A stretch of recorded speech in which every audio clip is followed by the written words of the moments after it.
सीता जंगो हरिणा वृत्तवर्षता शवसेनापि कृष्णेन दर्शेदं शिश्रारं वशे।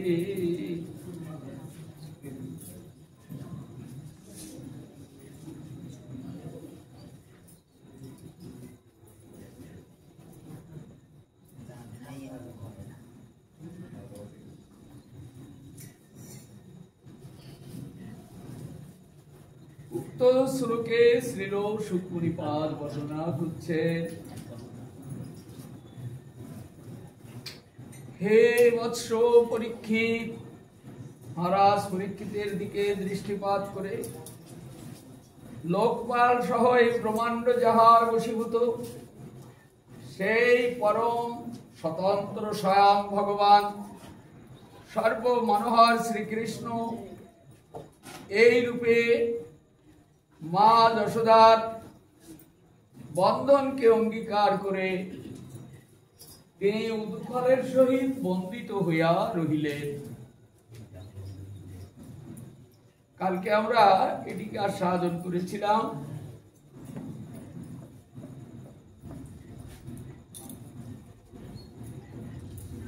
এই যে নন্দনন্দন ভগবান শ্রীকৃষ্ণ কালকে মা যশোদার বন্ধনে অবরুদ্ধ হয়ে তিনি উদুখলের সঙ্গে বন্দিত অবস্থায় ভোররাত্রিতে দাঁড়িয়েছিলেন নন্দ ভবনের এক পাশে।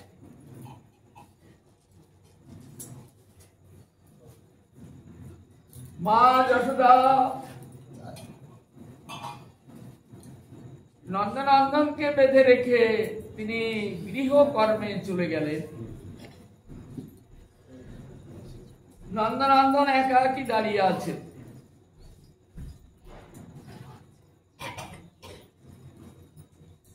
এখন উনি দেখছেন মা বলে গেল যে আমি এ বন্ধন খুলতে পারবো না, দেখি না খুলতে পারি কিনা। কতক্ষণ এরকম করে বাঁধা অবস্থায় থাকে। এখন ভোর হয়ে আসছে, ওই তো ভোরের পাখি ডাকছে। এখন আমার সখারা আমার কাছে চলে আসবে, ভোর হয়ে গেছে। সখারা চলে এলে সখাদের সঙ্গে আমি খেলা করব। যদি আমি এরকম ভাবে বন্ধন দশায় পড়ে থাকি তাহলে সখারা মনে খুব দুঃখ পাবে। তারা তো আমার সঙ্গে খেলবার জন্যই তো আসছে ভোরবেলায়। অতএব নিজে নিজে মা যশোদার ওই বাঁধা দড়ির জোর কত টানাটানি করে দেখলেন ভালোই তো জোর। হ্যাঁ, এমনকি চেষ্টা করেও তিনি বন্ধন খুলতে পারলেন না, বাঁধন খুলতে পারলেন না।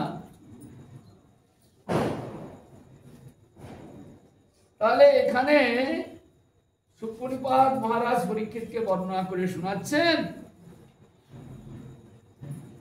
যে 10,000 হাতির বল যে সমস্ত অসুরকে তা তিনি এক চড়ে মেরে ফেলে দিতে পারেন,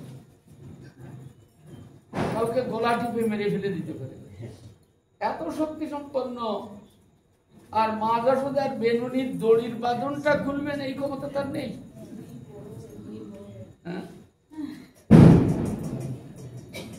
এটা শুনলেও যেন মনে হয় যেন কোনো একটা বর্ণনার মধ্যে যেন কোনো ছন্দ নেই, স্মৃতি নেই, কিছু নেই। এটা কোনো কথা হলো নাকি? পুতরার মতো অত বড় রাক্ষসীকে 100 সোম দিয়ে তার স্তন, তার পঞ্চত্ব প্রাপ্তম কত,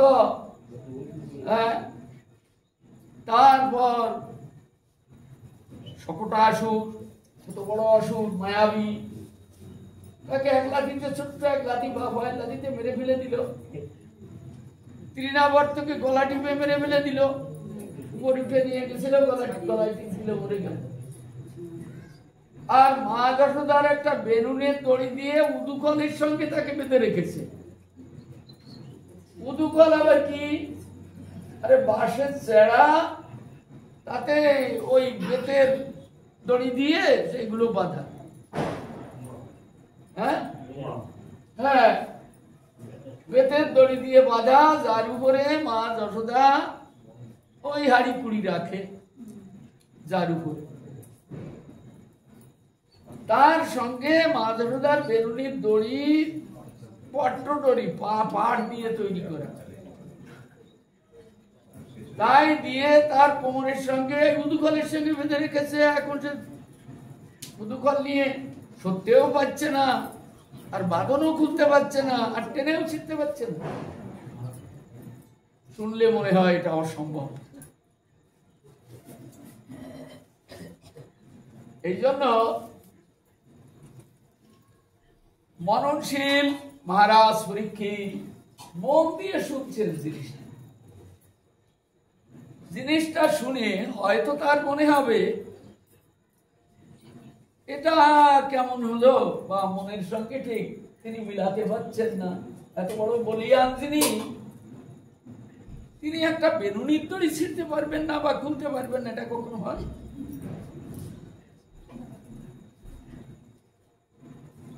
তখন মহারাজ পরীক্ষিত যেন বুঝিয়ে দিচ্ছেন, মহারাজ পরীক্ষিতকে যেন সুপ্রনিপাত বুঝিয়ে দিচ্ছেন যে মহারাজ, আপনি হয়তো জিনিসটাকে বিশ্বাস করতে পারছেন, হ্যাঁ, জিনিসটাকে আপনি হয়তো বিশ্বাস করতে পারছেন, এটা কখনো হয়? কিন্তু এটা ভগবানের পক্ষেই সম্ভব হয়। অন্যের পক্ষে হলে, কোনো অসুখ হলে বা কোনো কিছু হলে টেনে ছিঁড়ে ফেলে দিয়ে চলে যেতে পারে, অন্যের পক্ষে সম্ভব হয়, কিন্তু এটা ভগবানের পক্ষে একমাত্র সম্ভব নয়। ভগবান তা পারলেন না। এত বলিয়ান হয়েও অনন্ত কোটি বিশ্ব ব্রহ্মাণ্ডের দড়ি জোর দিলেও তাকে কেউ বাঁধতে পারে না। সে বাঁধন তিনি গ্রহণ করেছেন। 9 লাখ ধেনুর দড়ি এনে জোর দিয়ে তাকে বাঁধতে চেষ্টা করেছে, তবু 2 আঙ্গুল কম পড়ে। প্রতি দড়িতে দড়িতেই 2 আঙ্গুল করে কম পড়েছে। একটার পর একটা জোর দেয়, বলে সামান্য 2 আঙ্গুল কম পড়েছে, একটা জোর দিলে তো হয়ে যাবে, এটাও 2 আঙ্গুল কম পড়ে। লীলাটা তো ভালোই করলেন, হ্যাঁ, কেননা এটা তার বিভু চৈতন্যের প্রকাশ। তিনি কত বড় হতে পারেন, বিভু চৈতন্যের প্রকাশ।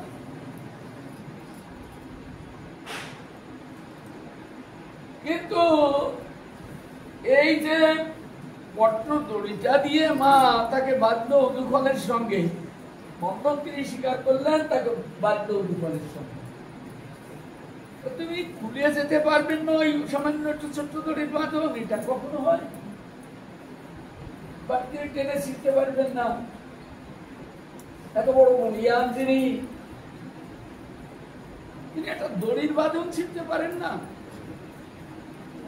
তখন মহারাজ পরীক্ষিতের প্রত্যুত্তরে সুপরিপাত ঘটনা হচ্ছে, মহারাজ, সব সময় সব কর্ম ইচ্ছা মতো হয় না।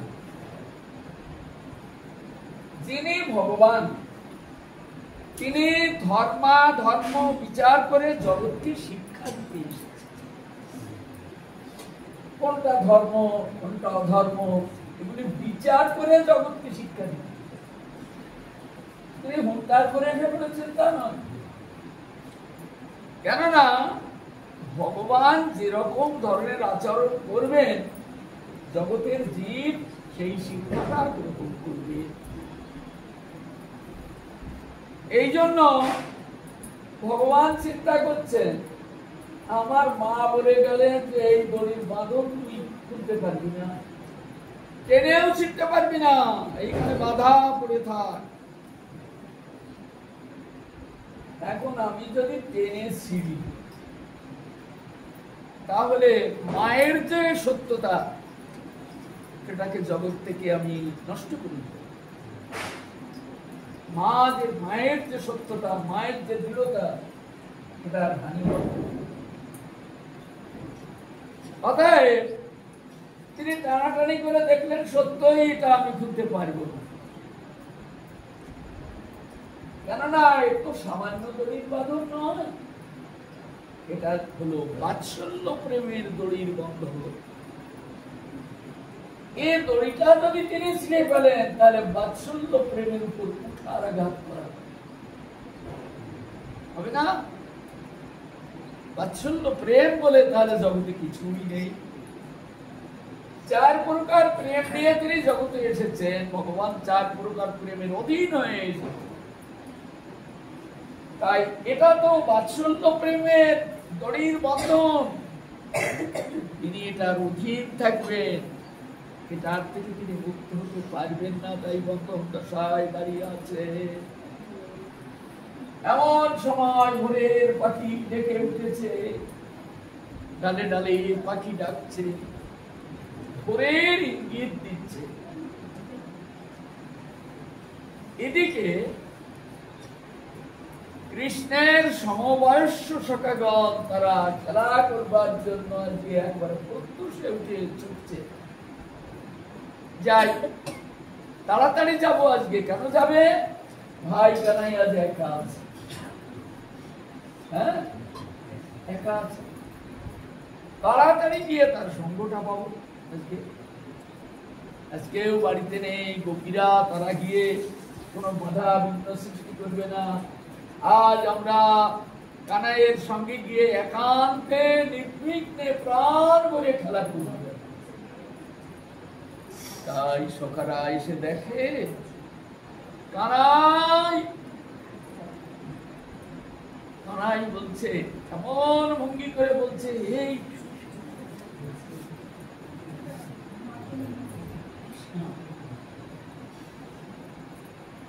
কেন আমি তোদের দিকে ছুটে আসতে পারছি না? কেন, তোর কি হয়েছে? ওই দেখ না, আমার পেছনে মা দড়ি দিয়ে বেঁধে রেখে গেছে। পেছনে দড়ি দিয়ে বেঁধে রেখে গেছে, তুই বুঝতে পারছিস না? বললেন আমি এত টানাটানি করেছি, কিছুতেই করতে পারি। আর যত টানি তত গিটারও আটকায়।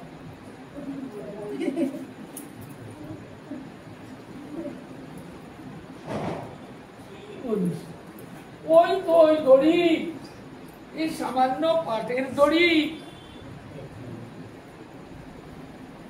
তুই করতে পারছিস না? তাহলে আমরা খুলে দিই, দেখ করতে পারিস। তখন সখারা এক এক করে গিয়ে দড়ি খুলতে আরম্ভ করে দিয়েছে। খানিকক্ষণ টানাটানি করেছে, গিট খোলার চেষ্টা করেছে, তাকে যত টানে ততই গিটারও আটকে যায়। কিরে পারলি?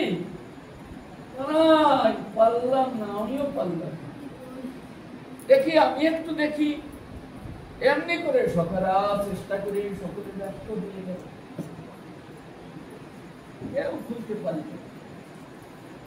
আর দড়ি যত টানে তত গিট আটকায় আর শক্ত হয়,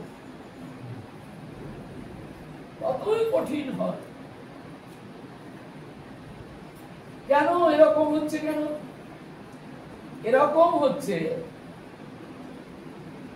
এই বাৎসল্য প্রেম অপেক্ষা সত্য প্রেম নিচে। হ্যাঁ, দাস্য, সখ্য, বাৎসল্য, তারপর মন্দির।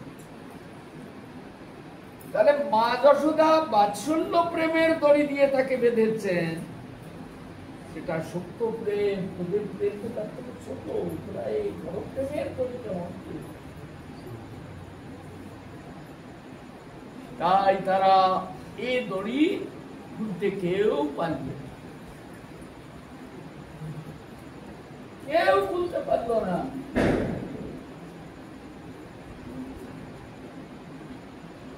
তখন তখন নন্দনন্দন বলছেন, বল তাহলে আজকে কি করে খেলা করব, আজ তোদের সঙ্গে আমি কেমন করে খেলা করব, একা কি ঘরে আছি, ভেবেছিলাম আজকে মন প্রাণ উজাড় করে তোদের সঙ্গে খেলা করবো, কিন্তু মা আমাকে এমন করে বেঁধে রেখে গেল, আমার আর যাওয়ার ক্ষণ। হ্যাঁ, তখন বলছে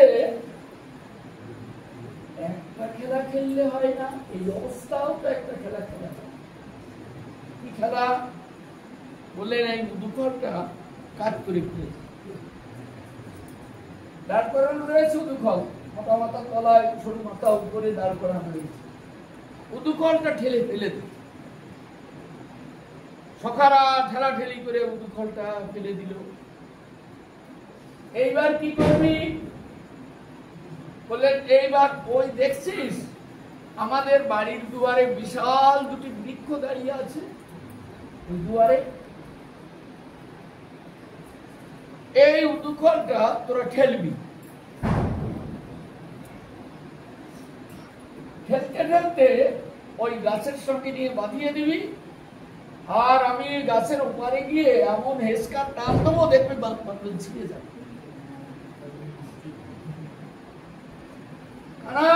ঠিক, ভালো বুদ্ধি হয়েছে, ভালো বুদ্ধি এটা, হ্যাঁ ঠিক আছে, কিন্তু দুখলের তো এক মুখ আর এক মুখ সরু। তখন বলছেন ভালোভাবে ঠেলবি দুদিক, যেন তিরস্চিন না হয়, মানে তেরসা না হয়ে যায়, তেরসা হলে কিন্তু আর একটি ঘুরে যাবে। এই জন্য সকারা ঠিক মতো ঠেলছে, হ্যাঁ ঠেলতে ঠেলতে ঠেলতে ঠেলতে এই বৃক্ষ দুটির সঙ্গে নিয়ে আটকে দিল। কেমন? এই পর্যন্ত থাক, আটকে দিল, এখানে এখানে থাকলো। আচ্ছা, বৃক্ষ দুটি কে এখানে দাঁড়িয়েছিল?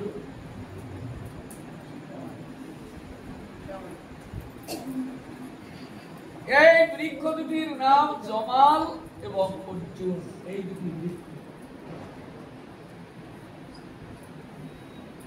তারা বিরাট কায় ধারণ করেছে, বিশাল কায়, মানে ব্রজের বড় বড় জোয়ান, তারা যদি চারজনে বেড দেয় তবুও হাতে পাওয়া যায় না, এত বিরাট ওই দুটি বৃক্ষ। এই ব্রজবাসীগণ, এই ব্রজে এত ঝড় হচ্ছে, অসুরের ঝড়, রাক্ষসীর ঝড়, শকটাসুরের ঝড়, তৃণাবর্তের ঝড়, কত গাছের কত ডাল পালা বৃক্ষ সমূলে উৎপাদিত হয়ে পড়ে যাচ্ছে, কিন্তু এই যে দুটি বৃক্ষ, তার একটা ডালও ভাঙতে কেউ পারে না, এত শক্তিশালী এই বৃক্ষের ডাল, আর এত শক্তিশালী এই বৃক্ষ। হ্যাঁ, সেই বৃক্ষের সঙ্গে উদুখল নিয়ে বাঁধিয়ে দিয়ে দুটি বৃক্ষে নন্দনন্দন দাঁড়িয়ে আছে, সখাগণ দাঁড়িয়ে আছে। হ্যাঁ, এইবার হয়তো টান দেবে, তাহলে দড়ি ছিঁড়ে যাবে, এত বড় বৃক্ষ। কিন্তু এই যে জমাল এবং অর্জুন, এরা বৃক্ষ নয়, দেখতে বৃক্ষ, কিন্তু বস্তুতপক্ষে তারা বৃক্ষ নয়। তারা কারা? তারা অভিশাপগ্রস্ত, হ্যাঁ, কুবেরের দুটি সন্তান, ধন কুবেরের দুটি সন্তান। এদের নাম হলো নলকুবর এবং মণিগ্রীব। কুবেরের দুটি সন্তান, একটার নাম নলকুবর, একটার নাম মণিগ্রীব। এই কুবেরকে, এই ধনকুবেরের দুটি সন্তান, এই কুবেরকে, কুবের হলেন পরম শিব ভক্ত, বাবা ভোলানাথের নিত্য সহচর এবং পরম শিব ভক্ত। এই কুবের, তারই এই দুটি সন্তান। বাবা ভোলানাথ আছেন এখন কোথায়? কৈলাস পর্বতে। কিরকম জায়গায়? একটা সাদা বিরাট পাহাড়, এই পাহাড়টির উপর কত বৃক্ষরাজি একেবারে নির্জন কানন করে দিয়েছে, কোন জনমানবের কোনো কথাগতি নেই। এই নির্জন কারণে বাবা ভোলানাথ একাকী পরমানন্দে ভগবত ভজনে উন্মত্ত হয়ে আছে।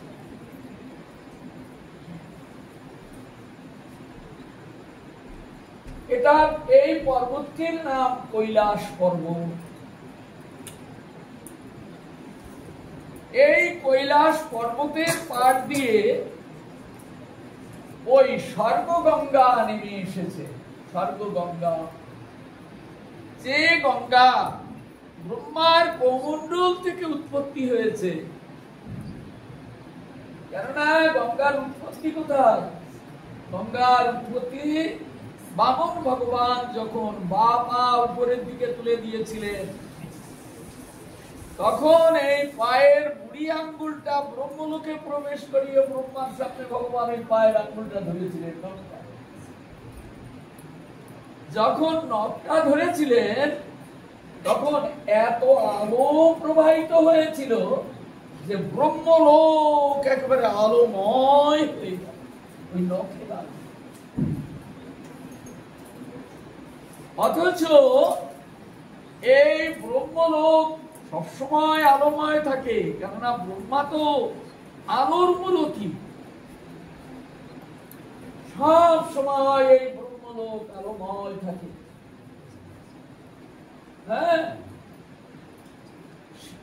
এই ব্রহ্মলোকের আলো খুব গাঢ় প্রগাঢ় আলো। এখানে কখনো অন্ধকার দাঁড়ায় না, এত আলোময় এই ব্রহ্মলোক।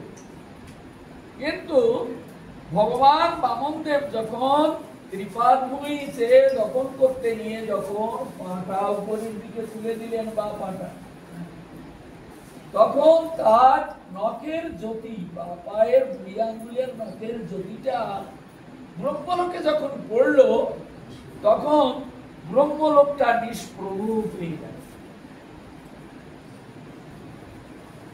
মানে ব্রহ্মলোকের যে আলো আছে সেগুলির আর কোনো প্রকাশই ধরবে। যেমন দৃষ্টান্ত স্বরূপ বলা যায়, এখানে যত আলোই দেওয়া হোক না কেন, কালকে যখন দুপুর বেলায় সূর্যদেব যখন প্রগাঢ় আলো বিস্তার করবে, তখন এই আলোর কোনো দাম থাকবে? যতই আলো দেওয়া না সেগুলি কি হবে? নিষ্প্রভ হয়ে যাবে। আলোর যে জ্যোতি সেটি মলিন হয়ে যাবে। ঠিক ভগবানের ওই জ্যোতিটা পুড়ে বা পায়ের বুড়ি আঙ্গুলের জ্যোতি পুড়ে ব্রহ্মলোকের আলো নিষ্প্রভ। ব্রহ্মা তখন চিন্তা করতে লাগলেন, এই আলোটা কোথা থেকে এলো? হ্যাঁ, এই আলোটা কোথা থেকে এলো? ব্রহ্মা এই প্রকার চিন্তা করতে লাগলেন। তখন তিনি চিন্তা করলেন, জগৎ সংসারে এমন উজ্জ্বল আলো হতেই পারে, কেননা আমি 5টা উপাদান দ্বারা জীব সৃষ্টি করি। ক্ষিতি, অপ, তেজ, বায়ু। অর্থাৎ ভগবান নিজে আমাকে এই আগুনটা দিয়েছে। এই জন্য এই জগতের কোন ব্যক্তি এই তেজের থেকে বড় হতে পারে। তাহলে আমার ব্রহ্মলোকের আলোর থেকে তেজটা বড় কে দিল? বলেন, কেউ দেয়নি, আমার মন বলছে এটা স্বয়ং ভগবানের আলো। কেননা এইরকম আলো তিনি প্রতিটি ব্রহ্মাণ্ডে দিয়েছেন, ভাগ করে দিয়েছেন। অন্য ব্রহ্মাণ্ড আলো আছে, সূর্য আছে, তাহলে এই আলো নিশ্চয়ই ভগবানের আলো। ভগবানকে তো আমি কোনোদিন দেখতে পেলাম না, তিনি পূর্ণ শরীরে কেমন দেখতে, তাই এ নয়নে আমার দর্শন। যখন এইটুকু পেয়েছি তখন এটাকে আমি অভিষেক করব। তাই ব্রহ্মা তার একটা কমণ্ডল ছিল, কমণ্ডলে জল থাকে। সাধুরা তপস্যা করতে লাগলে একটা জলের পাত্র রাখে, আমরা যেমন একটা পঞ্চপাত্র রাখি, হাতটা ধুয়ে নিতে হবে ইত্যাদি, এরকম তাদের একটা কমণ্ডল ছিল। ব্রহ্মা কমণ্ডলটি তুলে সঙ্গে সঙ্গে চরণে অভিষেক লাগালেন, অভিষেক করতে, তাই জল দিয়ে চরণটা ধোয়াচ্ছে, হ্যাঁ, পদধৌত করে দিচ্ছেন, এর নাম পাদ্য। এই কমণ্ডলের জল যখন ঢেলে দিলেন ওই নখের উপর পড়লো, তখন ব্রহ্মা তো কমণ্ডলের জল ঢেলেছে, আর ওই নখ থেকে জলের এমন ফোয়ারা বেরোতে লাগলো, জল আর জল যেন দুকুল প্লাবিত করে ছুটেছে। আর ওই জলের মধ্যে দেখা যাচ্ছে একটা মকর, সেই মকরের পিঠে স্বয়ং গঙ্গা দেবী প্রবাহিনী চলছে, গঙ্গা দেবী ভেসে চলছে। হ্যাঁ, ব্রহ্মা তখন চিন্তা করলেন এই তো গঙ্গার প্রবাহ, গঙ্গা দেবী উৎপত্তি। গঙ্গা এলো কোথার থেকে? ভগবানের চরণ কমল থেকে। ভগবানের চরণ কমলের বাপার বুড়িয়াপুর থেকে গঙ্গা উৎপত্তি। গঙ্গা এখন নেমে আসছে নিচের দিকে, সেই ব্রহ্মলোক থেকে এক একটা করে তল নিচের দিকে নামছে। ছটি তল তো, ব্রহ্মলোক থেকে পৃথিবী ছটি তল দূরে। হ্যাঁ, ভূলোক, ভুবলোক, স্বর্গলোক, মহলোক, জনলোক, তপলোক, সত্যলোক।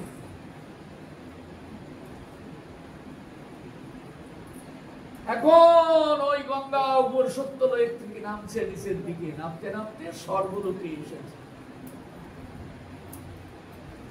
এখন গঙ্গা এই বাবা ভোলানাথের এই যে ভজনেশ্বরী কৈলাস পর্বত, ওই পর্বতের পাশ দিয়ে গঙ্গা ছুটি ছুটি যাচ্ছে। বাবা ভোলানাথ চিন্তা করতে লাগলেন ওই সর্বনাথ, এই ভেঙে চুরে কি আসছে, হ্যাঁ, কত গঙ্গা নেমে আসছে একেবারে দুর্বার গতিতে, ভেঙে চুরে নিয়ে বেরিয়ে চলে যাচ্ছে। হ্যাঁ, উপর থেকে নামতে নামতে আসছে না, ঠেকাবে কে? প্রচন্ড বেগে ছুটে আসছে।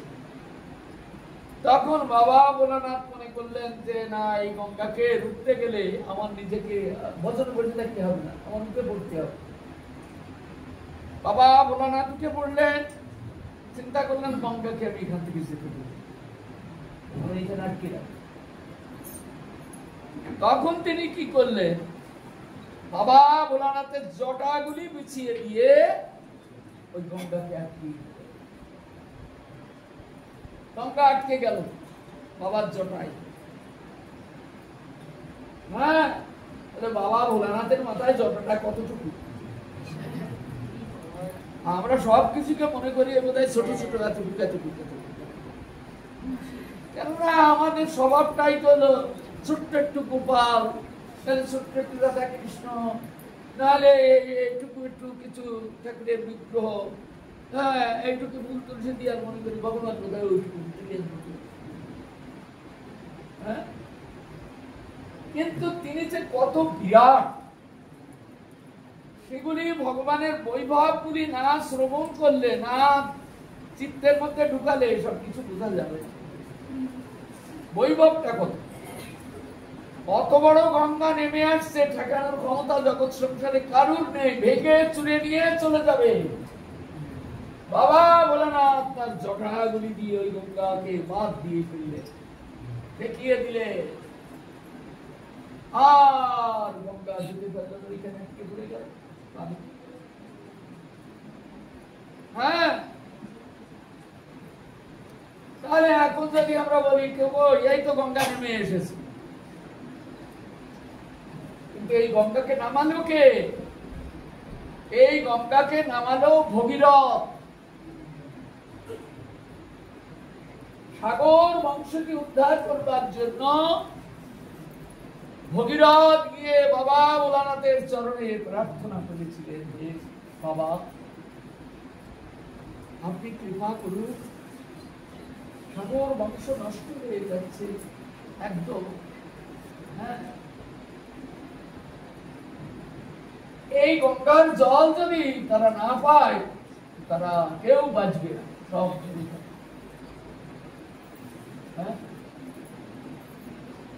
বাবা ভোলানাথকে কত স্তব স্তুতি করে প্রসন্ন করে তখন বাবা ভোলানাথ বলছেন, তাহলে এক কাজ করো, এত বড় গঙ্গা যদি জগতে নামিয়ে দিই, জগৎ খুশি। তাই ভগীরথকে বললেন, আমার এই জলটা সিরিয়ে একটুখানি ভাগ করে নিয়ে যাও। হ্যাঁ, এই জন্য ওই বাবা ভোলানাথের অনুমতি ক্রমে ওই জটার ভাগ করে দিল একটু, সেই ভাগ দিয়ে গঙ্গা নিয়ে কি বুঝলাম, ব্রহ্মার কৌমণ্ডলে কত জল ছিল, আর গঙ্গা সাগরে গিয়ে দেখো তো চুলের ভাগ দিয়ে একটু ভাগ করে দিয়েছে, তাতে জলটা কত খাই, কত জল গঙ্গা সাগর হয়ে গেছে। হ্যাঁ, আর ওটা যদি পুরোপুরি নেমে আসতো তো সাগর, ঠিক তো? হ্যাঁ, তাহলে বাবা ভোলানাথের মাথাটা কত বড়, আর তার জট কত বড়। এসব আমরা পিপিলিকার মতো বুদ্ধি তো, আমরা এসব ধরবো বা বুঝবো এমন ক্ষমতা আমাদের। যাই হোক, এইভাবে এই গঙ্গা নেমে এলো, স্বর্গ গঙ্গা এইখান থেকে নেমে এলো, আর স্বর্গে সে গঙ্গা নাম ধারণ করলো মন্দাকিনী। মন্দাকিনী গঙ্গা,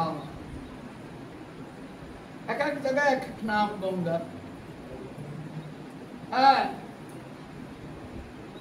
নবদ্বীপে যে গঙ্গা আছে, ও গঙ্গার আর এক নাম, ওটার নাম সুরধনী গঙ্গা। হ্যাঁ, এক এক জায়গায় এক এক নাম। তাই এই যে স্বর্গ গঙ্গা, এই গঙ্গা যখন নেমে এলো, তখন গঙ্গার আবার আর একটা নাম হলো, তার নাম হলো ভাগীরথী গঙ্গা। ভগীরথ নামিয়ে নিয়ে এসেছে, সেই জন্য গঙ্গার সঙ্গে ভগীরথের নাম সংযোগ করে হলো ভাগীরথী গঙ্গা।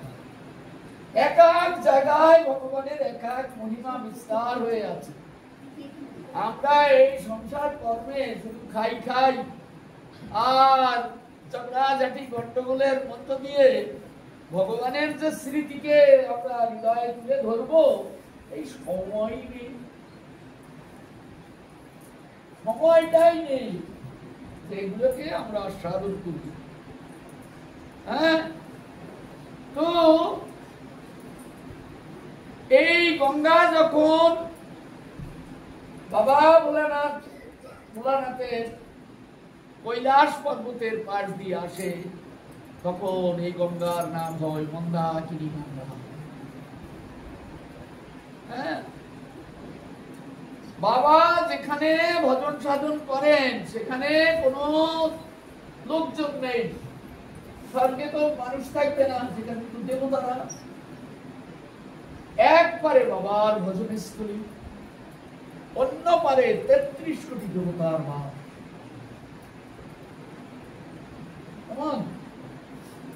জানবে দেবতারা কিন্তু উঠতে পারে। হ্যাঁ, উঠতে পারে দেবতারা, উড়ে চলে যাবে। অসুররা উঠতে পারে। এখন বাবা ভোলানাথ এইখানে নির্জনে ভজন করেন, এবারে কোনো কোলাহল নেই। গঙ্গার পাশে বাউড়ে বাউড়ে কত রকম পদ্মফুল পুষ্পিত হয়ে আছে।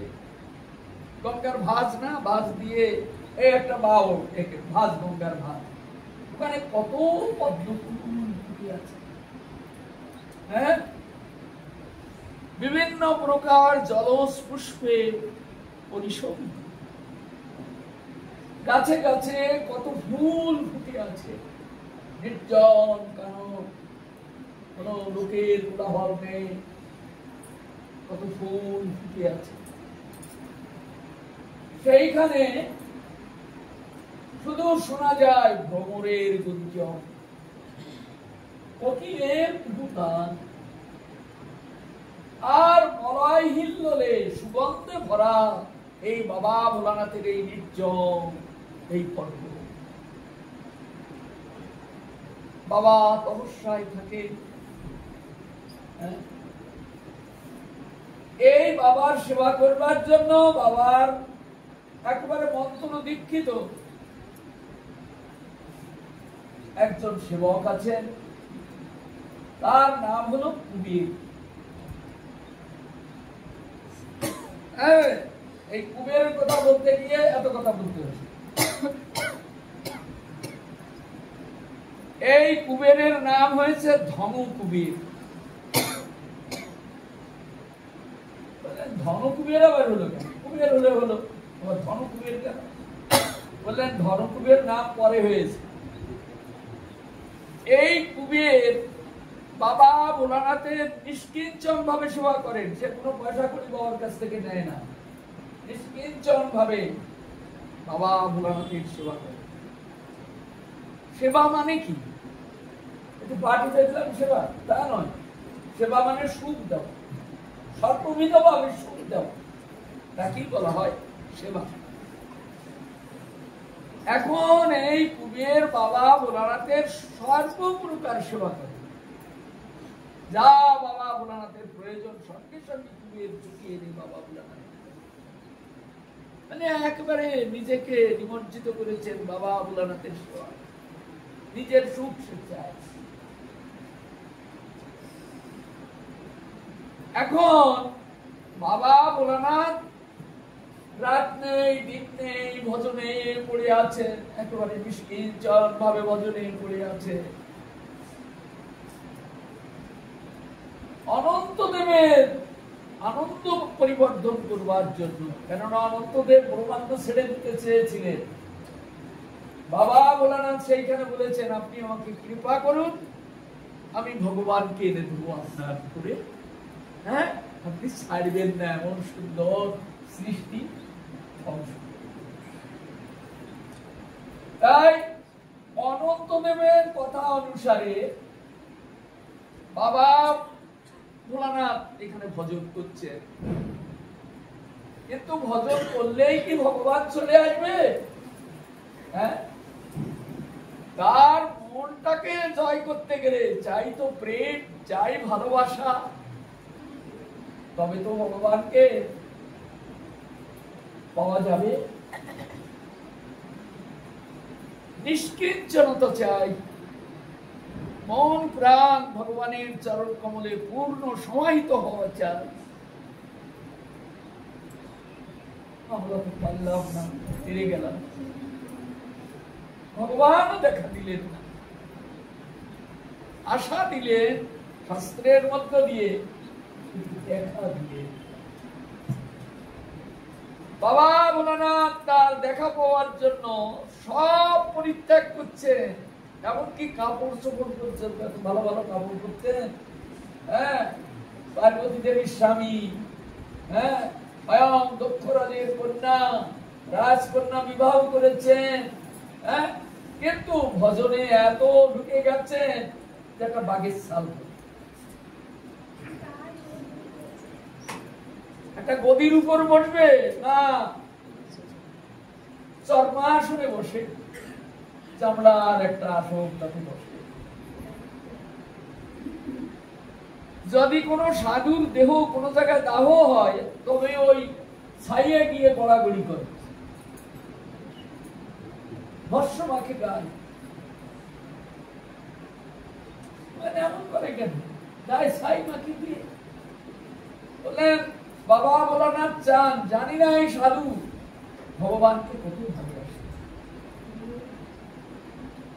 সে ভগবানের জন্য কত ত্যাগ এবং বৈরাগ্য স্বীকার করে ভগবানকে সে সেবা করেছে। হয়তো সে ভগবানের দর্শন লাভ করেছে। তাই আমার তো ভগবত দর্শন হয় না, ওর কৃপা যদি আমি পাই তাহলে যদি আমার ভগবত দর্শন হয়। তাই সাধুর ভস্য দিয়ে গায়ে মাখে। হ্যাঁ, আমরা শুনেছি বাবা ভস্য মাখে, ভস্য কি করছে সাধুর অনুভব। মানে এই যে আমরা বলি না এইটি অমুক বাবার সমাধি, হ্যাঁ, আমরা কোন সমাধিস্থলে গিয়ে যদি দেখি অনেক আমাদের সিদ্ধ বাবাদের, অনেক সিদ্ধ বাবা ছিলেন, তাদের সমাধি। রূপ সনাতন ভট্ট, রঘুনাথ শ্রীজি, গোপাল ভট্ট, দাস রঘুনাথ, সকলের সমাধি আছে। সমাধি কৃষ্ণদাস কবিরাজজির সমাধি, লোকনাথ গোস্বামী পাদের সমাধি, নরোত্তম ঠাকুর মশার সমাধি, অনেক শ্রীনিবাস আচার্য প্রভুর সমাধি, রামচন্দ্র কবিরাজের সমাধি, হ্যাঁ, সব যারা মহান মহান যারা তাদের সমাধি আছে। আমরা সমাধি স্থলে গিয়ে প্রণাম করি। হ্যাঁ, সমাধিতে গিয়ে প্রণাম করি। সমাধিতে গিয়ে প্রণাম করলে কি হয়? সে তো মরে গেছে। হ্যাঁ, কিন্তু যারা ভগবত ভজন করেন, পুরীতে ঠাকুর হরিদাসজির সমাধি আছে, সমাধিতে গিয়ে আমরা প্রণাম করি। উদ্দেশ্য কি? উদ্দেশ্য আমরা বুঝি না অনেকে। উদ্দেশ্যটা কি? এখানে প্রণাম করলে কি হয়? সে তো মরে গেছে, ওর মধ্যে সমাধি হয়ে গেছে। হ্যাঁ, এখানে আমি কি পাবো? বললেন যারা ভগবানের অকিঞ্চন ভক্ত, একেবারে মানে এক নিষ্কিঞ্চন, যারা সর্বস্ব হৃদয় থেকে দূরীভূত করে ভগবত চরণে নিজেকে পূর্ণরূপে নিমজ্জিত করেছে, তাদের শরীরটার সঙ্গে ভগবানের করুণা শক্তিতে ভরা। ভগবত করুণা, যিনি যত বড় ভক্ত, তিনি বড় হয়েছেন ভগবত করুণায়। মানুষ তো সব একই গাছে গড়া, কেউ বেশি শক্তিশালী, কারণ কিছুই হলো না। এই যে তিনি এই শক্তিটা লাভ করেছেন, এটা ভগবত করুণা। এই জন্য যারা ভগবানের জন্য সর্বস্ব পরিত্যাগ করে নিষ্কিঞ্চন ভাবে ভগবানের জন্য দেহ মন প্রাণ সঁপে দিয়েছে, ভগবত চরণ, কি ভগবানের করুণা। সেই করুণা আমাকে হয়নি, তাই এই সংসার চক্রে বদ্ধ হয়ে আছে।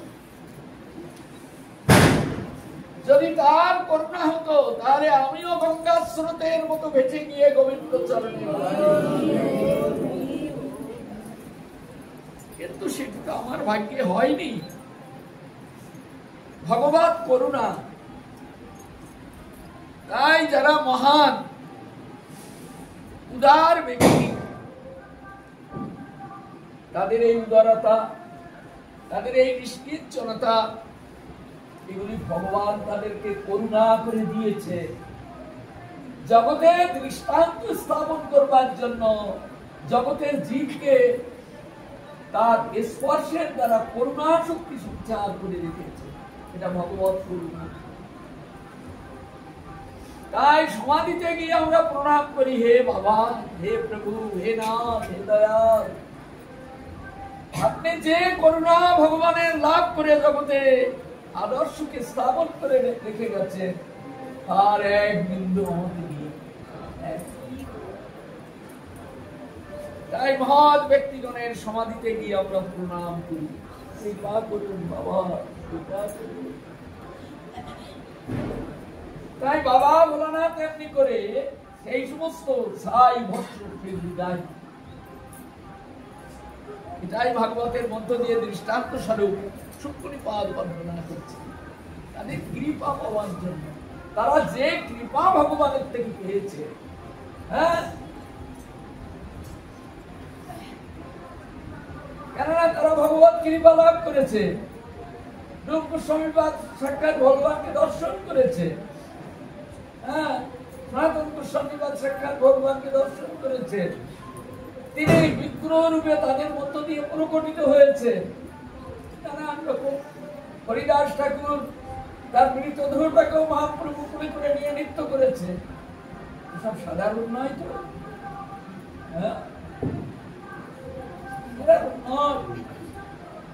নরোত্তম ঠাকুর মশাই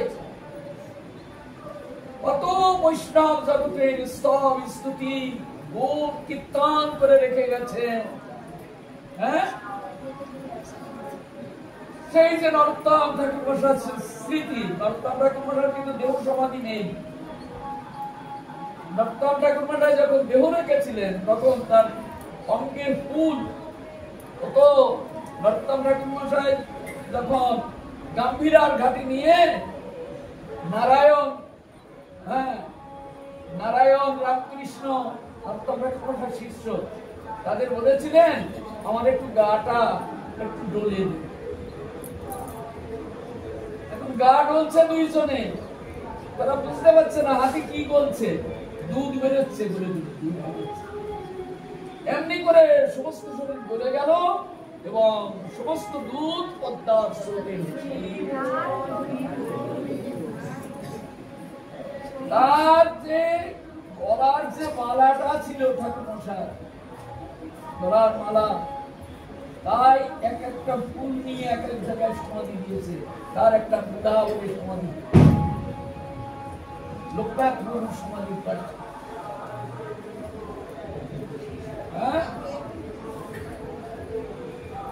এমনি করে মহান ব্যক্তির সমাধি হলো ভগবান প্রেম শক্তি সম্পন্ন ব্যক্তিগণের শ্রীকৃষ্ণ। ওর মধ্যে তাদের করুণা শক্তি আছে, তারা যে কৃপা পেয়েছেন সেটি আছে। এই জন্য সমাধিতে গিয়ে ভক্তরা প্রণাম করে এবং তাদের সেই করুণা তাদের সেই প্রেমটাকে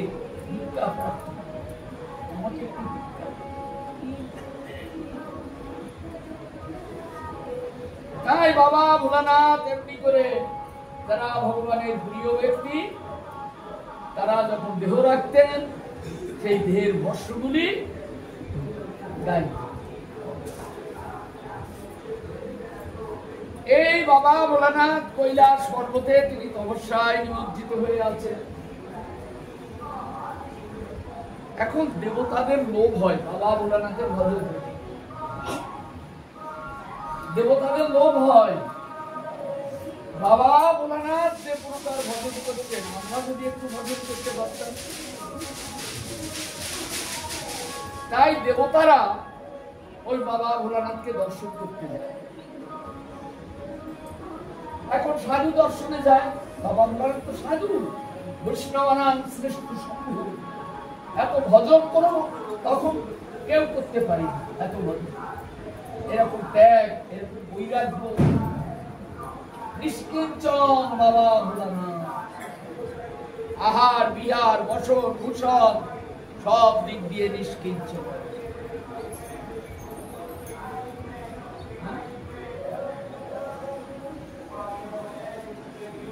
দেবতারা বাবা ভোলানাথের কাছে গিয়ে বাবা ভোলানাথকে প্রণাম করে, বাবা প্রণাম, কৃপা করুন যাতে আমাদেরও একটু কৃষ্ণ ভক্তি হয়। প্রার্থনা করে বাবা ভোলানাথের কাছে কৃষ্ণ ভক্তি প্রার্থনা করে। এখানে চাওয়াটাও বলে দিচ্ছে বাবা ভোলানাথের কাছে আমার একটা ছেলে হোক, আমার একটা মেয়ে হোক, তারপরে আমার ভালো স্বামী হোক, আমার ভালো স্ত্রী হোক, আমার অনেক টাকা হোক, এগুলি ভোলানাথ আদৌ ভালোবাসেন না। এই জন্যই তো চৈতন্য ভাগবত বৃন্দাবন দাস ঠাকুর লিখেছেন ভোলানাথ কিন্তু এতে বিরূপ ক্রিয়া হয়। সেই জন্য ভোলানাথ বলছে আমায় ভজে, আমাকে ডাকাডাকি করে, আমার প্রভুকে না চেনে। বাবা ভোলানাথের প্রভুকে গোবিন্দ, আমায় ভজে আমার প্রভুকে না চেনে, তাকে আমি সংহারি শুলিয়ে রাগাবো। আমারে ডাকলে তুমি পরিত্রাণ পাবে, শুল মারবো তোমাকে, আমি ভজনে বসে আছি, আমি ভজনের মুরুতি। এই জন্য দেবতারা বাবার কাছে যায়। তারা স্বামী পুত্র পরিজন এগুলি চায় না, বাবাকে প্রণাম করে চায়, হে বাবা, তুমি যে রসের আস্বাদনে প্রমত্ত হয়ে আছো তার এক বিন্দু আমাদিগকে দাও, আমরাও সেই গোবিন্দ চরণ ভজন করে আমরাও তারাও চায়।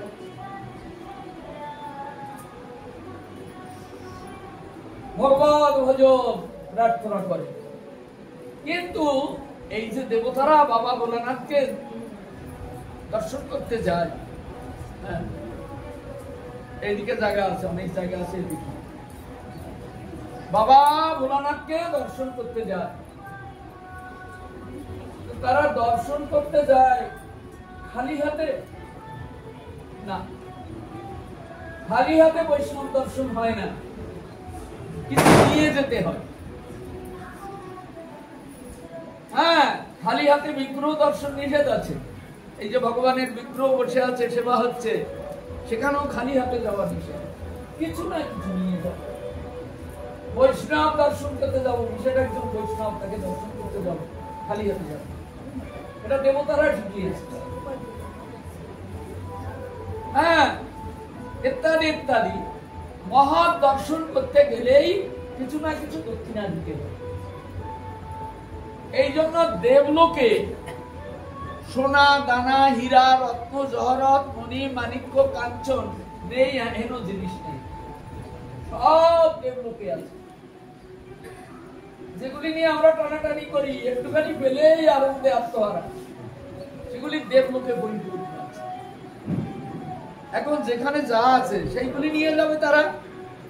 এই জন্য বাবা ভোলানাথকে দর্শন করতে যাওয়ার সময় তারা হীরা রত্ন জহরত মণি মাণিক্য কাঞ্চন, হ্যাঁ, যা কিছু স্বর্গে আছে ভালো ভালো, বাবা ভোলানাথের চরণে গিয়ে সেইগুলি রেখে বাবাকে প্রণাম করে।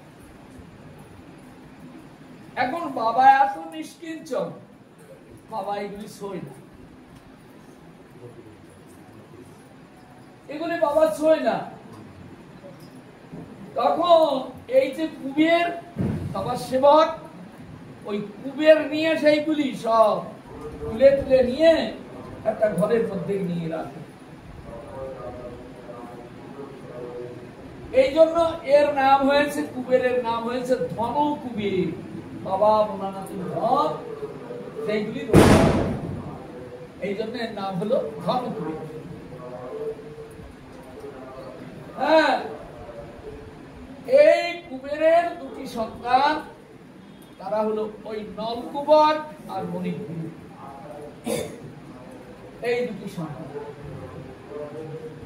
এখন এই নলকুবর এবং মণিগ্রীব যখন বাবা ভোলানাথ ওর বাবা কুবেরকে নিয়ে যখন দুইজনে কোথাও চলে গেলেন, একজন সাধু সে অনেক জায়গায় যেতে পারে।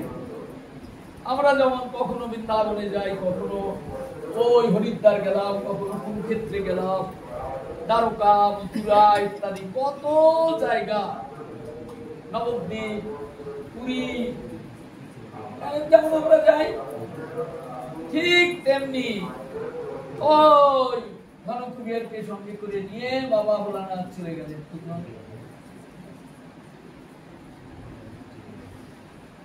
তো কিছুদিন সেইখানে ভালো লাগলো, গঙ্গা তট ভালো লাগলো, কোন তীর্থ ভালো লাগলো, থাকলেন কিছুদিন।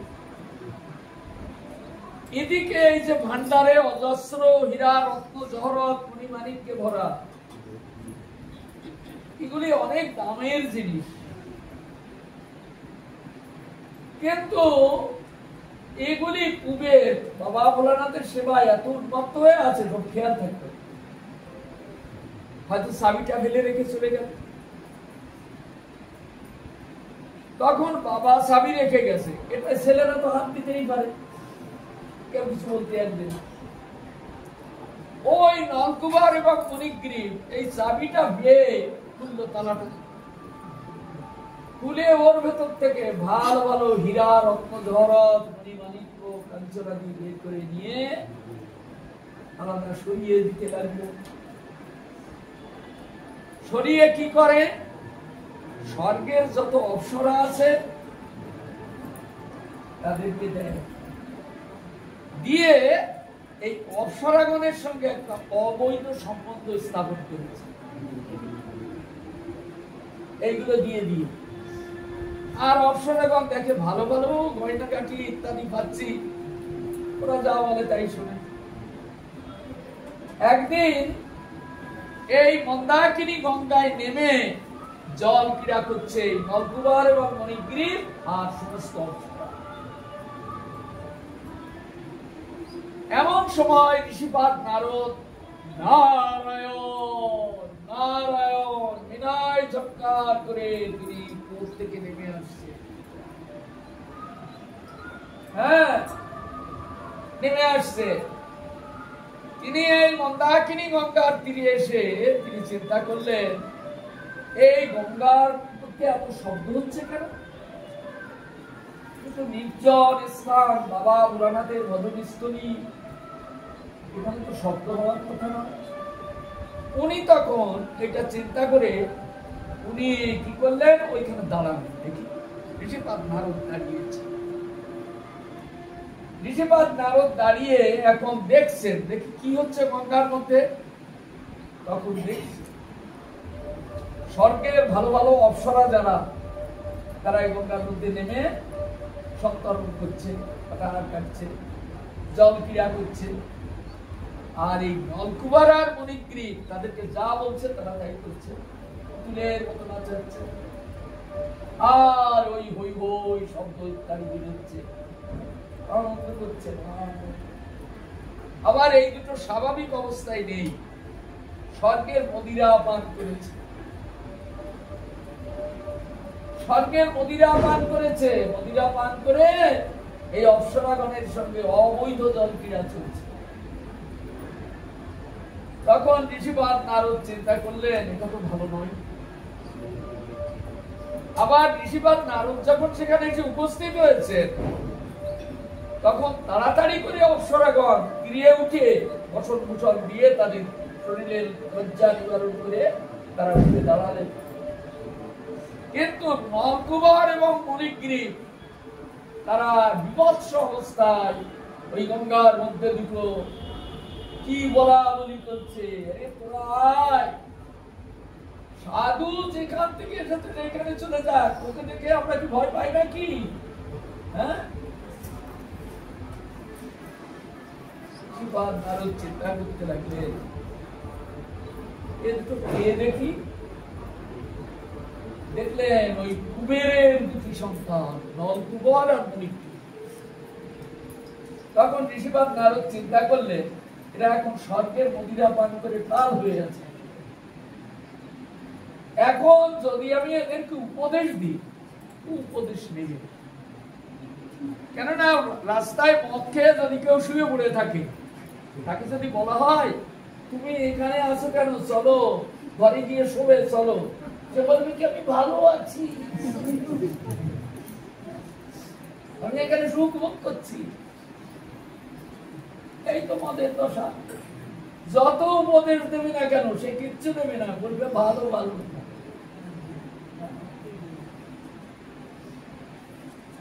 আমরা কত দেখেছি বিভিন্ন জায়গায়, দক্ষিণ দেশে পাঠ করতে গিয়ে মদ খেয়ে এসে গলা জড়ায় ধরতে চায়, আরে ভাই ঠেকাও, কিন্তু ওর ভালো কথা আমি কিন্তু শুনবো। তো এরকম সব অবস্থা। ঋষিপাদ নারদ চিন্তা করলেন, এটাকে যতই আমি এখানে টেনে এনে উপদেশ দিই না কেন, একটা কথাও আমার নেবে না। কিন্তু এদের জন্য এই পুত্রের অপরাধে, এর পুত্রের অপরাধ তার পিতাকেও কলুষিত করছে। কারণ পুত্র যদি খারাপ হয়, বাবা যতই ভালো থাক না কেন, ওর গন্ধ বাবার মধ্যে একটু না একটু ঢুকবেই।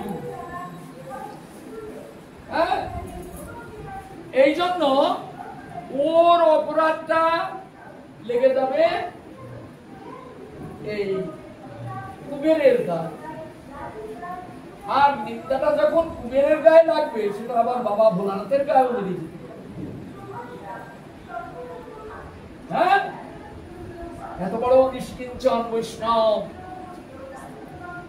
এটা তার গায়ে আমি লাগতে দেবো। আবার বলছে কি, আরে সাধু চলে যাক, চল নেমে আয়, আমরা জল ক্রীড়া করি। তখন ঋষিপাদ নারদ চিন্তা করলেন যে আমাকে যখন এইভাবে মানে ভ্রুক্ষেপ করলো না, তখন এরা কাউকে ভ্রুক্ষেপ করবে। আর এদের এই অপরাধের জন্য বাবা ভোলানাথ পর্যন্ত কলুষিত হতে পারে, অতএব আমি এদেরকে অভিশাপ। এই জন্য ঋষিপাদ নারদ জীবনে কোনোদিন কাউকে অভিশাপ দেন। তিনি জীবনের সমস্ত জগতের জীবের অন্ধকার বিনাশ করে ভগবত রূপ সূর্যের আলো হৃদয় মন্দিরে স্থাপন করে তিনি জগৎকে ধন্যকৃত করেন। আজকে তিনি চিন্তা করলেন আমি এদের অভিশাপ। তখন অভিশাপ বাণী মুখ থেকে বেরিয়ে, কি অভিশাপ দিলেন? তোরা বৃক্ষত্ব প্রাপ্ত হয়, বৃক্ষ হয়ে যা। চিন্তা করলে যে অন্য কোন জীবজন্তু হলে বা পশু পক্ষী হলে সে ঘোরাফেরা চলাফেরা করবে, তাতে জগতে ক্ষতি হবে। কিন্তু ওরা যদি বৃক্ষ হয়ে যায় তাহলে এক জায়গায় দাঁড়িয়ে থাকবে, আর যেতে পারবে না কোথাও। হ্যাঁ, তাহলে বন্দি দশায় পড়বে। অভিশাপ দেওয়ার সঙ্গে সঙ্গে ওদের শরীর কম্পিত হতে লাগবে, শরীর কাঁপছে। এখন বুঝতেই পারছে অভিশাপ লেগে গেছে। তাড়াতাড়ি ছুটে এসে ঋষিপাদ নারদের চরণে পড়লেন। ঋষিপাদ, অন্যায় করেছে, অভিশাপ ফিরিয়ে। ঋষিপাদ বললেন অভিশাপ কখনো ফিরিয়ে নেওয়া যায় না, ফিরিয়ে নেওয়া যায় না। তাহলে আমাদের পরিত্রাণ হবে কবে? কি করে আমরা পরিত্রাণ পাব? তখন ঋষিপাদ নারদ বললেন, স্বয়ং ভগবান যখন জগতের বুকে আসবেন, তিনি এসে যেদিন তোদেরকে পরশ করবেন, সেদিন তোরা অভিশাপ মুক্ত হয়ে দিব্য ধামে তুমি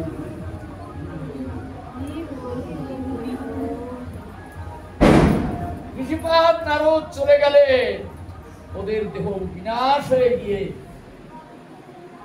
ওদের আত্মা শ্রীরাম বৃন্দাবনে গিয়ে এই বকুল নামক স্থানে দুটি বৃক্ষ হয়ে জন্মগ্রহণ করল। দুটি বৃক্ষ জন্মগ্রহণ করল। সেই দুটি বৃক্ষ ক্রমাগত পরিবর্তিত হতে লাগলো। বৃন্দাবনের চিত্রম বালুকাময় ভূমি আর গরু বাছুরের সাপ বৃক্ষ দুটি ক্রমাগত পরিবর্তিত হতে লাগলো।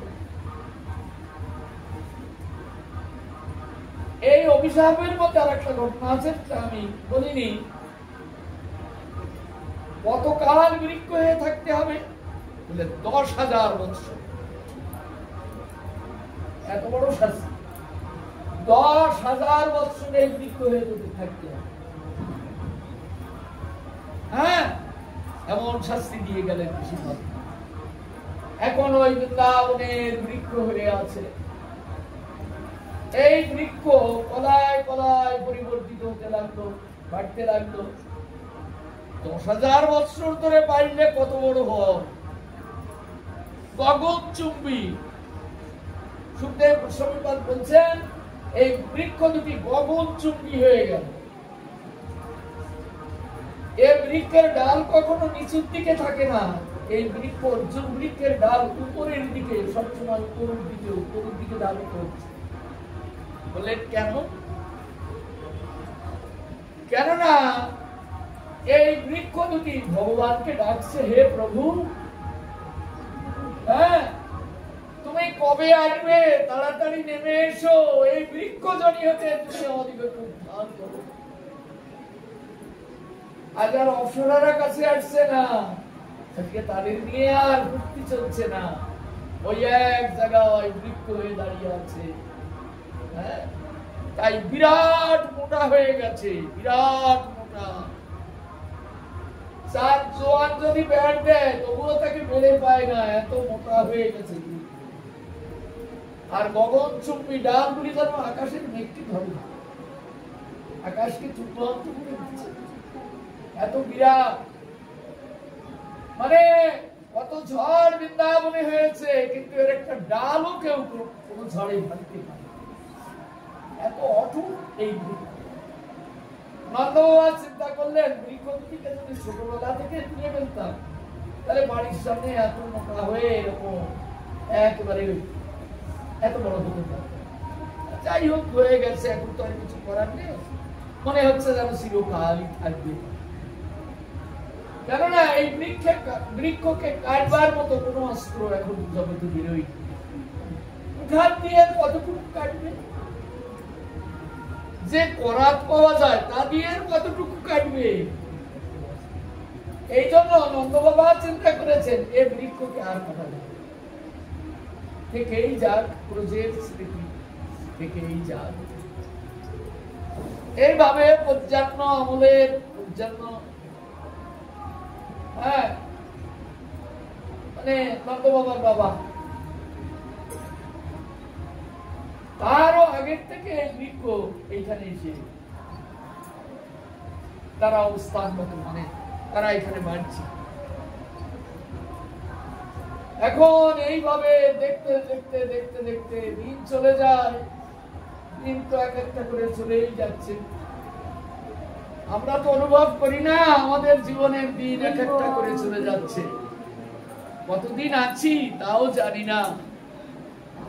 কিন্তু প্রতিদিন পূর্ব গগনে সূর্য উদিত হয়, পশ্চিম গগনে অস্তমিত হয়, আর আমার জীবন থেকে একটা করে দিন কেটে কেটে চলে যায়। কতদিন আছি কে জানে। দেখতে দেখতে দেখতে দেখতে 10,000 বৎসর পূর্ণ হতে চলেছে, 10,000 বৎসর পূর্ণ হতে চলেছে। এই জন্য ভগবান প্রথম যখন জগৎ সৃষ্টি হয়েছে, এটার নাম সত্যযুগ, তারপরে এলো ত্রেতা যুগ, তারপরে এলো দ্বাপর যুগ, তারপরে এলো কলিযুগ। এমনি করে 4 যুগ ঘুরছে, চক্রের মতো ঘুরছে 4 যুগ। 71 বার যখন 4 যুগ যাবে তখন 1 মন্বন্তর হবে। এরকম 14 মন্বন্তর যখন যাবে তখন আবার একটা মহাপ্রলয়, আবার গড়বে, আবার যাবে। একে বলা হয় যুগ ও চক্র। যুগের বিভাবে এরকম করে ঘুরছে। এইবার সমস্ত যুগে ভগবান অবতার প্রেরণ করে। সত্যনারায়ণ, ত্রেতায় রামচন্দ্র, দাপরে কৃষ্ণ, কলিতে গৌরাঙ্গ, বরাহ, কূর্ম, নৃসিংহ, বামন, মৎস্য, বিষ্ণু আদি অনন্ত ভগবানের অবতারকে ভগবান প্রেরণ করেন, কিন্তু ভগবান নামেন না। এই অভিশাপের মধ্যে রয়েছে স্বয়ং ভগবান যদি জগতে অবতীর্ণ তার পরশ লাভ করতে, তবে তোরা মুক্তি লাভ। বলেন সেটা কবে? বলে 10,000 বছর। তাহলে 10,000 বছর এই বৃক্ষটি কতবার বেড়েছে। এই জন্য ভগবান অন্য কোন যুগে ভগবান জগতের বুকে নামেননি। সপ্তম মন্বন্তরে অষ্টবিংশ চতুর্যুগের দাপরের শেষ ভাগে স্বয়ং ভগবান গোলক থেকে ভূলোকে নেমে এসেছে। কেন? ঋষিপাদ নারদের বাক্যকে রক্ষা করবার। এতদিন স্বয়ং ভগবানের কথা কেউ বলেননি, আর ভগবানও নামেননি। ভগবানের আগমনের যুক্তি এটা। ভগবান কেন এই সপ্তম মন্বন্তরে নামলেন? এতদিন তো নামেননি। অবতার পাঠিয়েছেন, সত্য যুগে নারায়ণকে পাঠিয়েছেন, ত্রেতায় রামচন্দ্রকে পাঠিয়েছেন, দাপরে কৃষ্ণকে পাঠিয়েছেন, কলিতে গৌরাঙ্গকে পাঠিয়েছেন।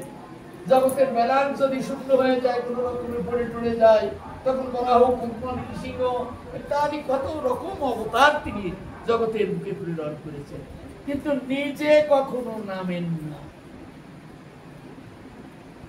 আজকে ঋষিপাদ নারদের বাক্যকে রক্ষা করবার জন্য এই সপ্তম মন্বন্তরে অষ্টবিংশ চতুর্যুগের দাপরের শেষ ভাগে স্বয়ং ভগবান আজ গোলক থেকে ভুলোকে নেমে এসেছেন। তিনি হলেন এই ব্রজেন্দ্রনন্দন শ্রীকৃষ্ণ। এই ব্রজেন্দ্রনন্দন শ্রীকৃষ্ণ এতদিন ধরে মহামতি বেদজ্ঞান বেদ পুরাণ উপনিষদ স্মৃতি শ্রুতি কত কিছু রচনা করেছেন, তার মধ্যে এই ভগবানের কথা নেই। এই ভগবানের কথা নেই। যে কৃষ্ণের কথা লেখা আছে তার মধ্যে তিনি হলেন বসুদেব নন্দন, বাসুদেব শ্রীকৃষ্ণ। হ্যাঁ, কিন্তু এই কৃষ্ণ স্বতন্ত্র, তিনি সমস্ত ভগবানের ভগবান, তিনি নামেন না। কিন্তু আজ ঋষিপাদ নারদের বাক্যকে সার্থক করবার জন্য তিনি আজ এই গোলক থেকে ভূলোকে নেমে এসেছেন। তাই আজকে আমরা তাকে পেয়েছি। তিনি নেমেছেন বলে, তিনি যদি না নামতেন তাহলে কি আমরা তাকে পেতাম?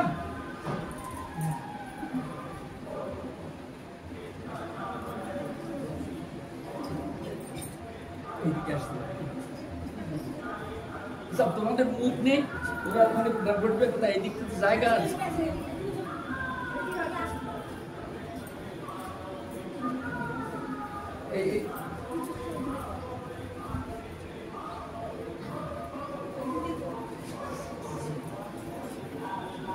मेरी लाइट दिए दिए घरे गए लाइट दिए दिए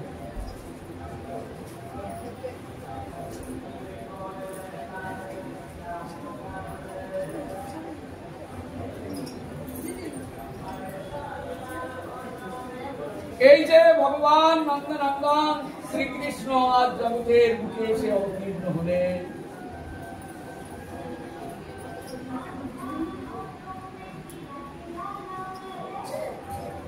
এরই মহিমা আজ আমরা আস্বাদনে প্রযুক্ত হয়েছি। আজকে এই নিয়ম সেবার মাস, সেই নন্দনন্দন ভগবান শ্রীকৃষ্ণ যিনি স্বয়ং ভগবান, তার মাধুরীমাকে আজ আমরা কিঞ্চিত কিঞ্চিত ভাবে আমরা সাধনে রত আছি।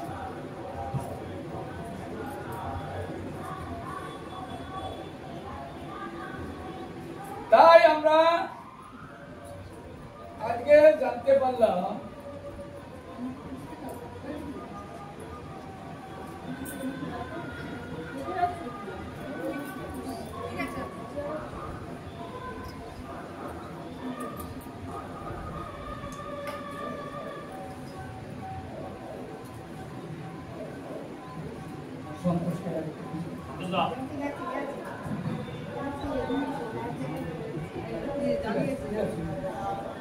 ঠিক আছে। তাহলে আমরা নন্দনন্দন ভগবানকে কার জন্য আমরা স্বয়ং ভগবানকে পেলাম? ভগবান তো জগতে যুগে যুগে অবতীর্ণ হচ্ছেন জগৎকে রক্ষা করবার জন্য। বরাহ, কুর্ম, নৃসিংহ, বামন, মৎস্য, বিষ্ণু আদি অনন্ত ভগবান তারা এসে জগতের ভারসাম্যকে রক্ষা করছে। তাহলে আজকে এই যে ভগবানকে আমরা পেলাম, এই ভগবান কোনোদিন আসেন না জগতে, ওইখানে থেকে তিনি অবতার প্রেরণ করেন। এই ভগবান তো কোনোদিন আসেন না। আজকে সেই ভগবান জগতের বুকে এলেন।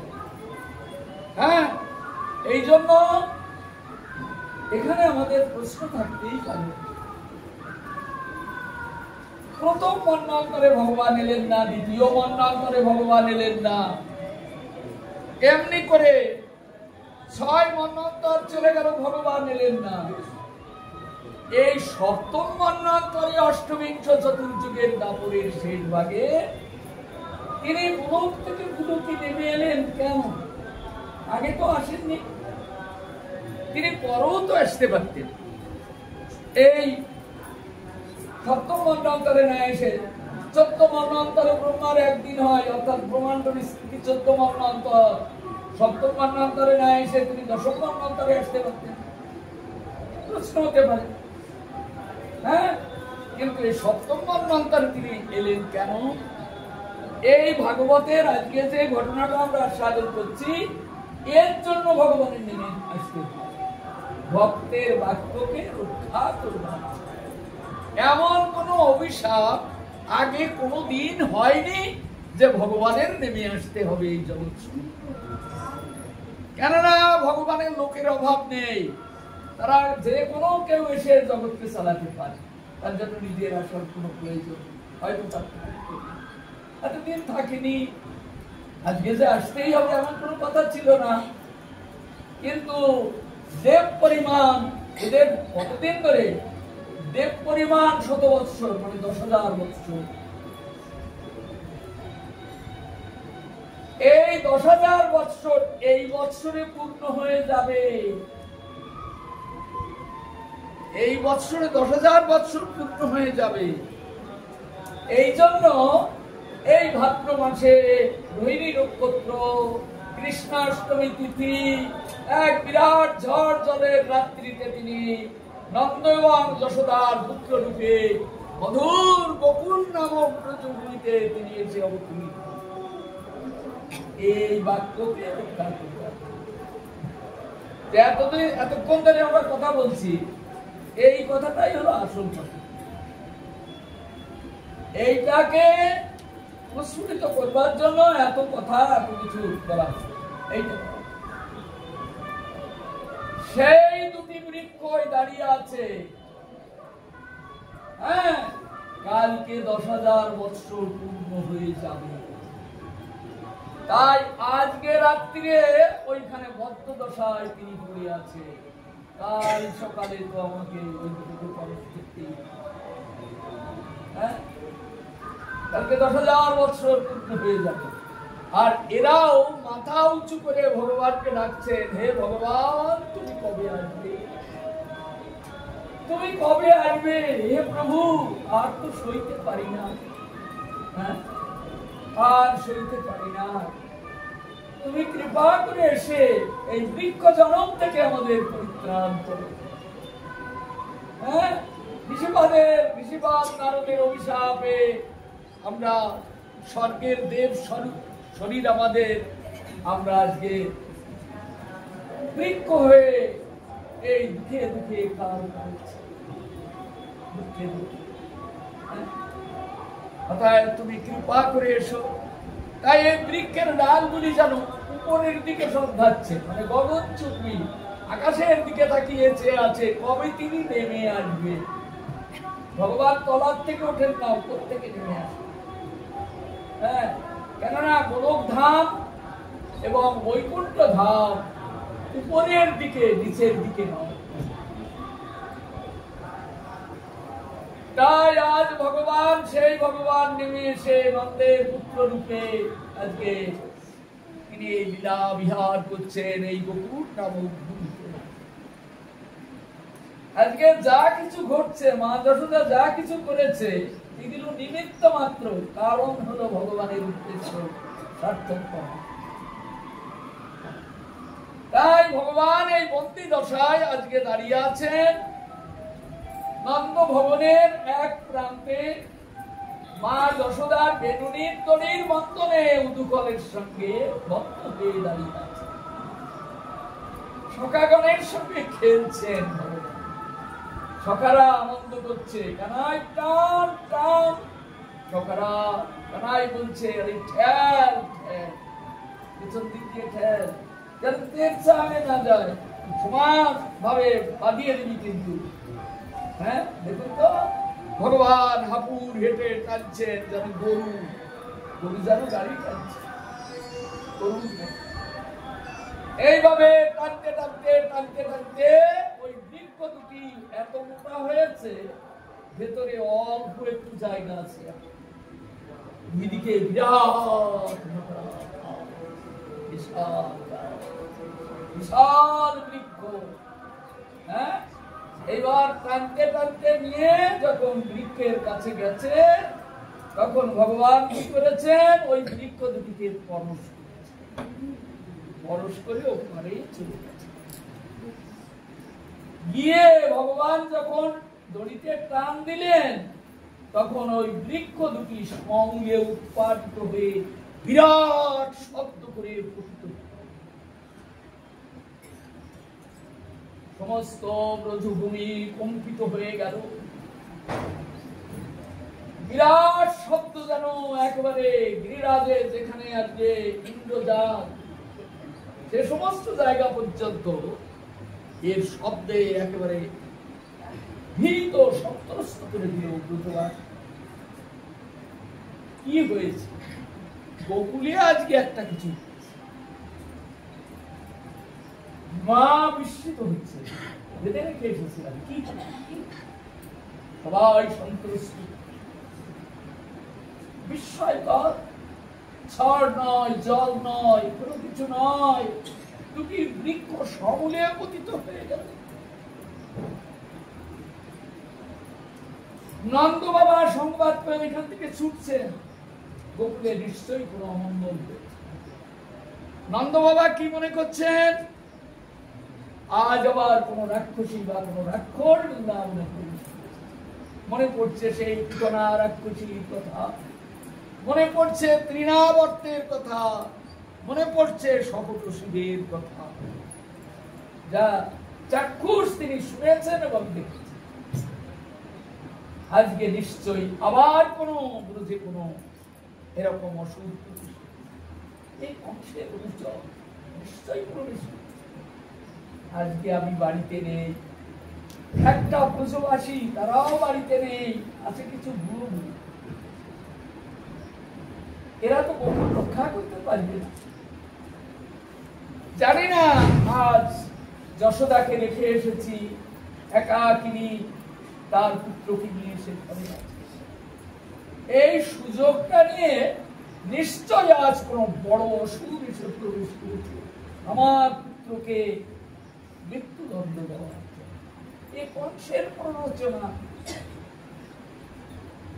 তাই নন্দ বাবা ছুটছেন ওইখান থেকে, সঙ্গে আরো কত ব্রজবাসী, হ্যাঁ, নারায়ণের নাম করতে করতে ছুটছেন। তারা নারায়ণের নাম করছেন।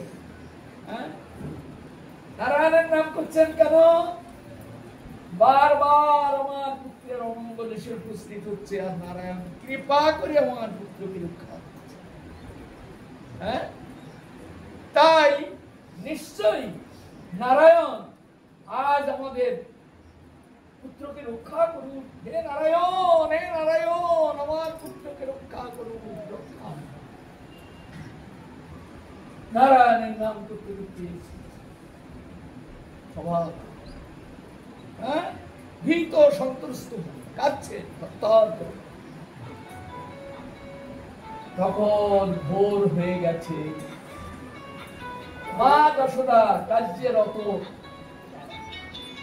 হঠাৎ এই শব্দ পেয়ে তারও কাজগুলি সব বন্ধ হয়ে গেল। তিনি চিন্তিত, একবারে এত চিন্তায় নিমজ্জিত হলেন, আজকে বোধ হয় আমাদের গোপাল আর জগতে নেই। এতদিন আমি কাছে ছিলাম, আজকে আমি তার কাছে ছিলাম। এত বড় দুটি বৃক্ষ পতিত হয়েছে, দেখাও যাচ্ছে না কিছু, ওদিকে লোক এদিকে কিছু দেখতে পাচ্ছে। এত বড় দুটি বৃক্ষ যদি পড়ে, আর সেই পাতায় বিশাল বৃক্ষ দুটি এত বিরাট যে তার পাতা টাতায় একেবারে কত উঁচু হয়ে বৃক্ষ দুটি পতিত হয়েছে, এত বড় বৃক্ষ হয়েছে, দেখা যায় এত বড় দুটো বৃক্ষ কিছু দেখতে পাচ্ছে। মা যশোদা যেখানে বেঁধে রেখে এসেছিলেন তাও দেখা যাচ্ছে।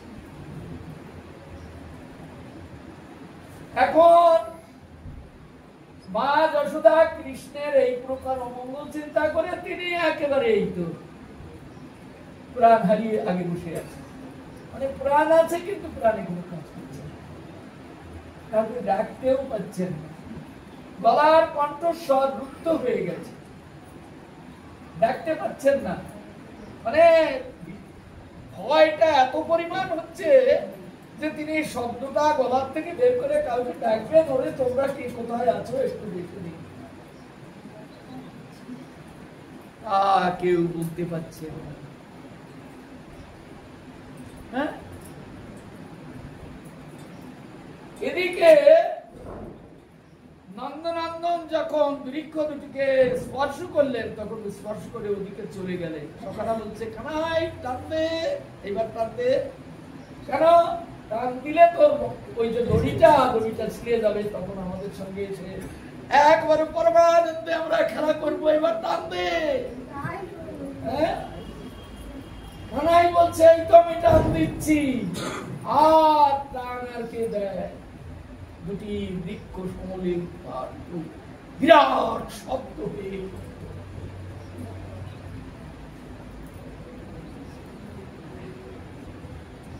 নন্দ বাবা সেই থেকে ছুটছে, পুরো মানুষ ছুটছে সেই থেকে, সেই গোবর্ধন থেকে ছুটছে, সঙ্গে লোকজন। আসতে তো একটু দেরি হবেই, পায়ে থেকে মা যশোদা এদিকে মানে চেতনা নেই, কে কাকে ডাকবে। সমস্ত ব্রজের বুড়ো বুড়ি গোপ গোপী তারা কি করবে? শক্তি যাদের আছে তারা তো কেউ বাড়ি নেই, তারা কি করবে? তারাও চিৎকার করতে আরম্ভ করেছে, তোমরা কে কোথায় আছো? আমাদের ব্রজে এরকম বিরাট অসুখ এসে তছনছ করে দিচ্ছে। তারা মনে করছে অসুখ এসেছে, তছনছ করে দিচ্ছে। যে বৃক্ষ দুটিকে আর কাটা যেত না, তারা সমূলে উৎপাটিত হয়ে পড়ে যাচ্ছে। কি বিরাট অসুখ এসেছে! যার যেমন বুদ্ধি, যার যেমন দর্শন, তারা এইভাবে চিৎকার করছে, ওরে আমাদের নন্দনন্দনকে রক্ষা করো, কে কোথায় আছো? কিন্তু তারাও তো নন্দনন্দনের মহিমা জানে না। তারা মনে করেছে আমরা পুত্রেষ্টি যজ্ঞ করেছিলাম, তার জন্য আমাদের নন্দ বাবার একটি পুত্র হয়েছে। এই পুত্রটি বড়ই সুন্দর। হ্যাঁ, সে ব্রজে জন্মানোর পরে ব্রজভূমি সমৃদ্ধিশালী হয়েছে। এখন কত নব নব শস্য ক্ষেত্রে একেবারে ফসলের ঢেউ খেলে যাচ্ছে। 100 দুধের গাভীতে এখন 500 দুধ দিচ্ছে। সবই এই নন্দনন্দনের আবির্ভাবের পরিস্থিতি।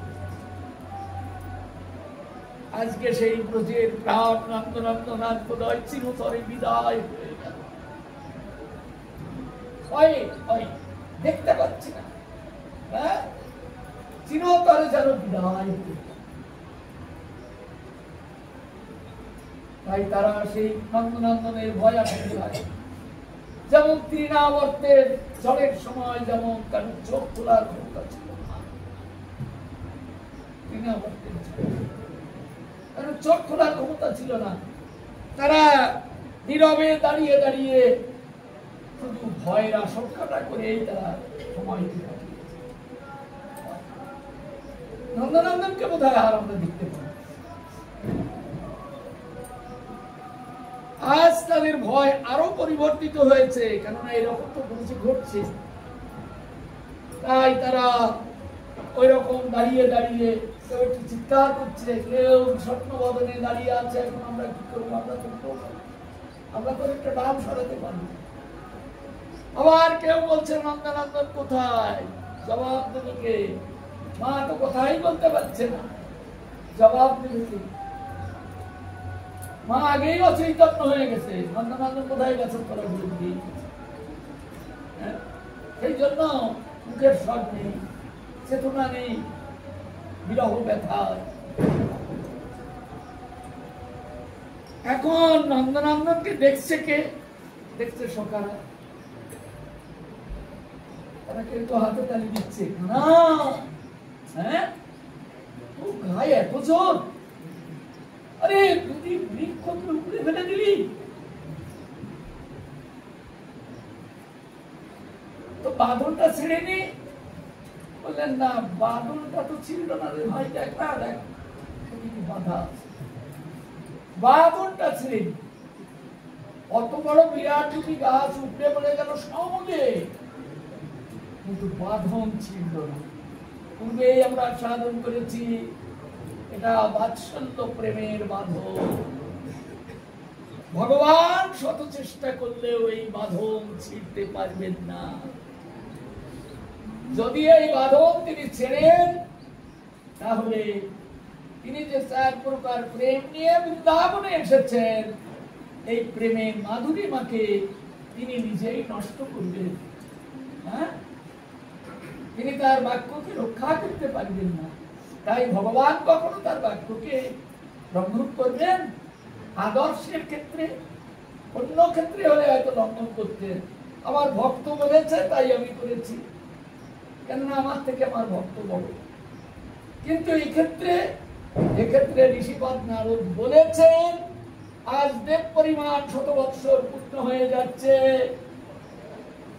সে এসে যেদিন তোদেরকে পরশ করবে সেদিন ওরাও এই 10,000 বৎসর ধরে ভগবানকে ডাকছে, কবে তুমি আসবে? আজ যে আমাদের 10,000 বৎসর, তুমি আসবে না, তুমি আমাদের স্পর্শ করবে না, তবে কি আমরা কোনদিন এই বন্ধন থেকে মুক্ত হতে পারবো না, অভিশাপ থেকে মুক্ত হতে পারবো না। তাই নন্দনন্দন তার কাজ করে গেল। যখনই বৃক্ষ দুটি পতিত হলো, নন্দ বাবারা এখনো এসে পারেনি। ব্রজবাসীগণ ধীরে ধীরে চিৎকার করছে, ছোটাছুটি করছে।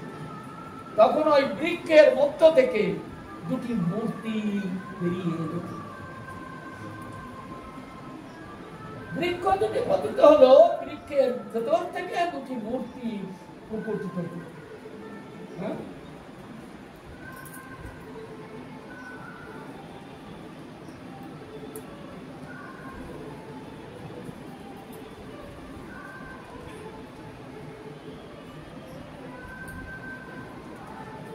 এখন এই দুটি মূর্তি যখন বেরিয়ে দাঁড়ালো, বেরিয়ে দাঁড়িয়েই তারা সঙ্গে সঙ্গে নন্দনন্দনকে প্রণাম করতে লাগলো।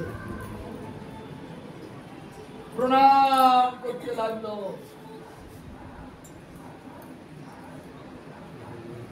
প্রণাম করতে লাগলো এবং স্তব স্তুতি পাঠ করতে লাগলো। তারা এখন দিব্য দেহ ধারণ করেছে ভগবানের পরশে, দিব্য দুটি দেহ।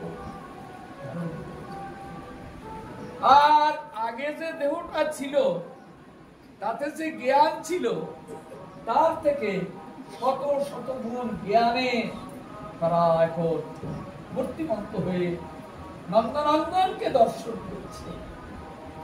হ্যাঁ, নন্দনন্দনকে দর্শন করছে তারা। এই নন্দনন্দনকে দর্শন করছে, দর্শন করতে করতে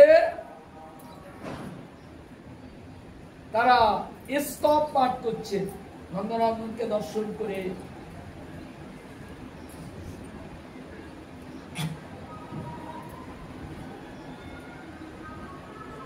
নন্দনন্দনকে দর্শন করে তারা স্তব পাঠ করছে।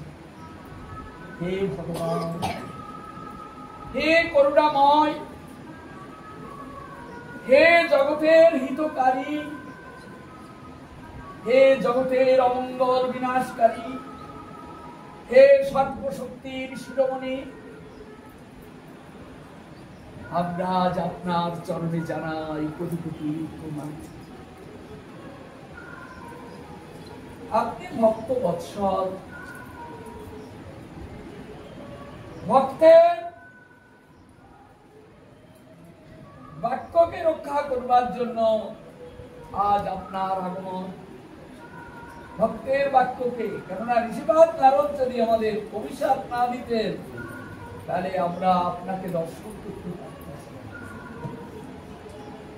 আজ মনে হচ্ছে ঋষিপাদ নারদ আমাদিগকে অভিশাপ দেননি, আমাদিগকে আশীর্বাদ করেছে। কেননা তিনি তো মহা তপস্বী, ভগবানের প্রেরিত দূত। তিনি জগতের কল্যাণের জন্য নিজে সবসময় ছুটে বেড়াচ্ছেন, স্বর্গ মর্ত পাতাল। ভগবানের দূত হয়ে ভগবানের কৃপা বর্ষণ করবার তিনি ছুটে বেড়াচ্ছেন। জানি না কোন জন্মে কোন সৌভাগ্য করেছিলাম যে ঋষিপাদ নারদের সঙ্গে আমাদের দেখা। স্তব, একটা স্তব কিভাবে তারা ভগবানকে স্তব করছে। জানি না কোন জন্মে কোন সৌভাগ্য করেছিলাম যে আজকে যে আমাদের সঙ্গে ঋষিপাদ নারদের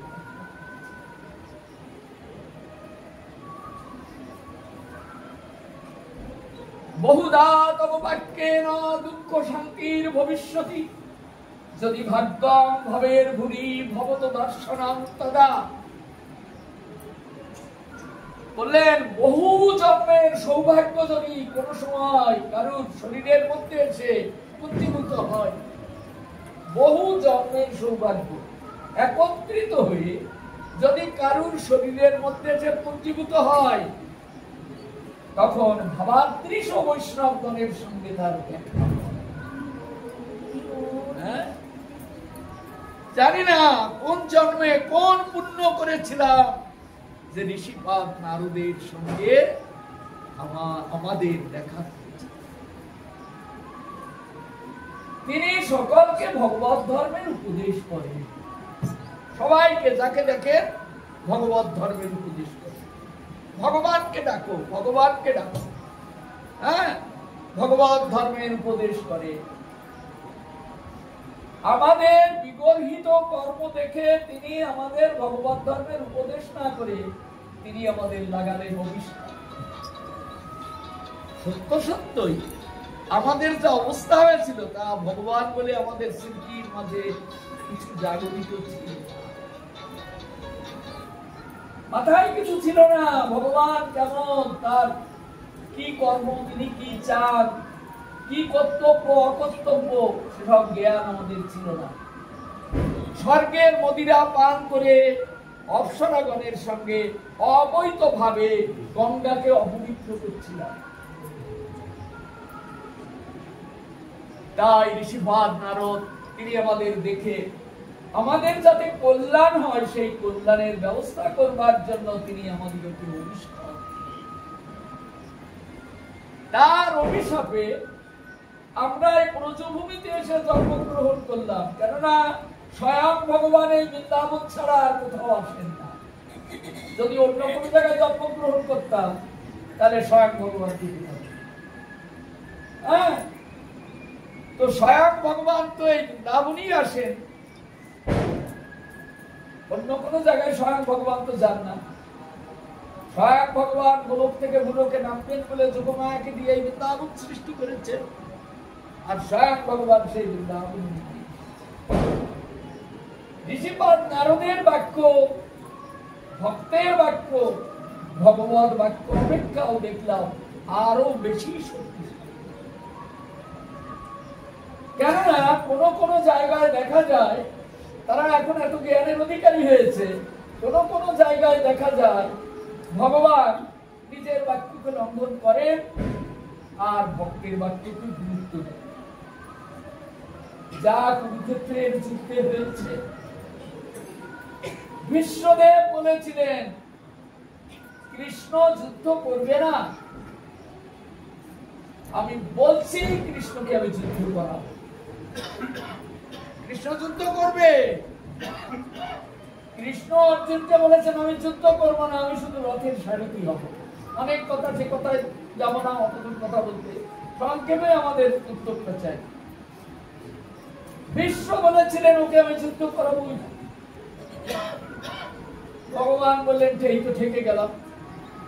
আমি অর্জুনকে বারবার বলেছি অর্জুন দেখো দুর্যোধন আমার কাছে এসেছে, তুমিও আমার কাছে এসেছো। আমি এই দ্বারকার সম্পত্তি 2 ভাগ করেছি। কি কি? একদিকে আমি, অন্যদিকে 5000 নারায়ণী সেনা যারা দ্বারকাকে রক্ষা করছে। আমি কিন্তু যুদ্ধ করবো না, যদি দরকার হয় তাহলে একটা রথকে চালাতে পারি। এখন তোমরা 2 জন এসেছো, দুর্যোধন এসেছে, তুমিও এসেছো, তো এইটা আমি ভাগ করে রেখেছি। ওই দেখো দেওয়ালে লেখা আছে, তোমরা আসবে জেনে আমি দেওয়ালে লিখে রেখেছি। বলবে যে এখন আমাদের দেখে এই কথা বলছি, ওই দেখো দেখো লিখে রেখেছি, আমি তো সবাই ঘুম থেকে উঠছি, তাহলে তোমরা এসে এখানে লেখাটা দেখতে পাচ্ছ। দুর্যোধন বলছে হ্যাঁ ঠিক। তো এখন দুর্যোধন এসে মাতার শিয়রে স্বর্ণ সিংহাসনে বসেছিল, আর অর্জুন এসে বসেছিল কৃষ্ণের চরণের কাছে বসে বসে ওই চরণ দুটি একটু টিপছিল। এই ভুবন ভুলানো চরণ কমল ফেলে আমাদের সঙ্গে সেই মনে মনে মনে মনে ভ্রমণ করেছে, আমাদের কল্যাণের জন্য, আমাদের রক্ষা করেছে। এই সেই ভুবন ভুলানো চরণ, সে যদি আমাদের সঙ্গে না থাকতো তাহলে আমরা কোথায় যেতাম? কিন্তু সে আমাদের সঙ্গে ছিল বলে দুর্যোধন কত চেষ্টা করেছে চতুর্গৃহ নির্মাণ করে, নানান রকম ভাবে আমাদের মারবার জন্য কত চেষ্টা করেছে, কিন্তু আমাদের কোন প্রকার ক্ষতি করতে পারে। এই চরণ, এই চরণ তো কুরুক্ষেত্রের লড়াই মানে আমাদের বাঁচবার আর কোনো উপায় নেই। কেননা যাদের সঙ্গে আমার যুদ্ধ করতে হবে তারা সবাই গুরুজন। ভীষ্ম, দ্রোণ, কর্ণ, জয়দ্রথ, অশ্বত্থামা। ভীষ্ম হলেন স্বয়ং ঠাকুর দাদা, তার গায়ে ভার মারতে পারবো? দ্রোণাচার্য আমার অস্ত্র গুরু, তার গায়ে আমি বাণ নিক্ষেপ করতে পারবো? পারবো না। অশ্বত্থামা গুরু পুত্র, তাকে মারতে পারবো? কর্ণ যুদ্ধে বিশাল শক্তিধর, তাকে পরাভূত করা বড়ই কঠিন। তেমনি জয়দ্রথ ইত্যাদি বড় বড় রথী, মহারথী সব দাঁড়িয়েছে তাদের দিকে, আর আমরা কোন দুর্বল শক্তি, মাত্র হাজার হাজার লোক তাদের পক্ষে, আত্মীয় স্বজন বন্ধু বান্ধব সব তাদের পক্ষে, বাঁচতে পারবো না। তাই কৃষ্ণের কাছে এসেছে, তুমি কোন দিকে যাবে এই যুদ্ধে, তুমি কোন দিকে যাবে সেটা শেষবারের মতো শুনতে। কৃষ্ণ বললেন, ওই দেখো লিখে রেখেছি অর্জুন, আমি ঘুম থেকে উঠে যাকে আগে দর্শন করব তার কথা আমি আগে নেব।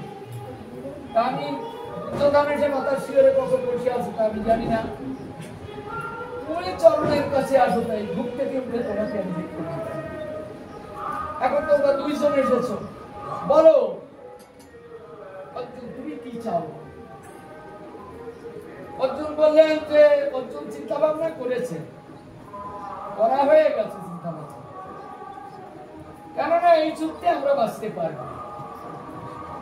হাজার হাজার রথী মহারথী এসে দাঁড়িয়েছে, আর আমরা কোন এই পঞ্চপাণ্ড পুত্র, আমরা অল্প কয়েকজন ছিল, ওরা আমাদের মেরেই ফেলে দেবে, আমরা তো বাঁচতে পারবো। তাই অর্জুন বুদ্ধি করে চিন্তা করছে, মরার সময় যদি কৃষ্ণকে দেখতে দেখতে বলতে পারি তাহলে আমরা এই দুঃখময় সংসার পার হয়ে চলে যাব।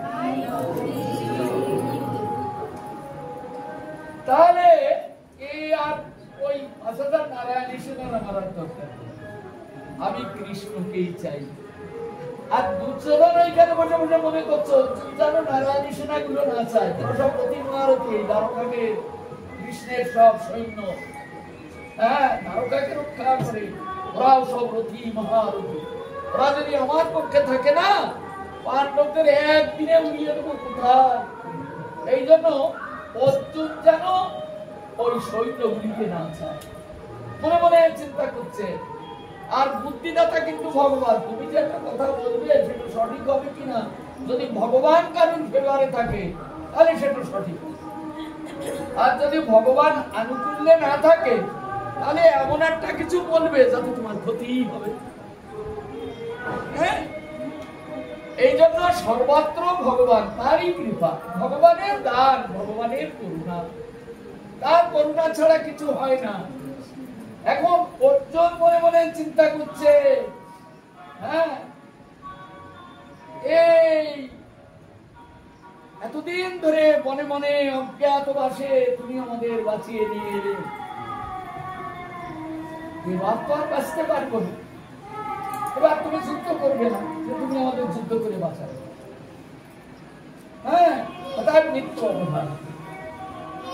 এখন চিন্তা করছে এই মরার সময় তোমার চরণ কমল দর্শন করতে করতে যদি মরতে পারি, তাহলে এই যুদ্ধ বিগ্রহ, এই জগতের যে জঞ্জাল, এই জঞ্জাল আর কোনো জন্মে ভোগ করতে হবে না। তোমার নিত্য আনন্দময় ভাবে আমরা পৌঁছে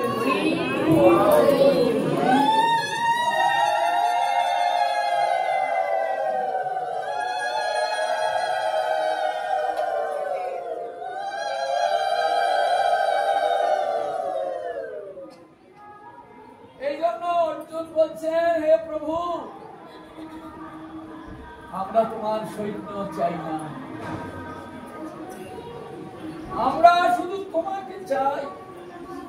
আমাকে নিয়ে কি করবে? আমি তো যুদ্ধ করবো না। না, তোমাকে যুদ্ধ করতে হবে। তুমি রথের সামনে বসে থাকলে তাতেই আমরা পরমানন্দ লাভ করবো। শুধু রথের সামনে, কেননা এই কুরুক্ষেত্রে রণাঙ্গনে মৃত্যু অবধারিত। তাই মরার সময় তোমার নাম, তোমার স্মৃতি হৃদয় নিয়ে জগৎকে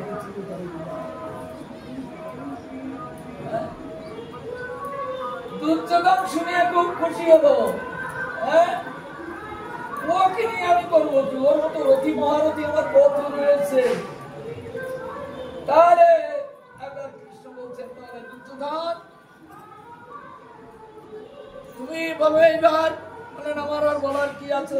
যখন তোমাকে নেবে তখন ওই সৈন্যগুলিকে পাঠা দিও, ওইগুলি আমার রইল।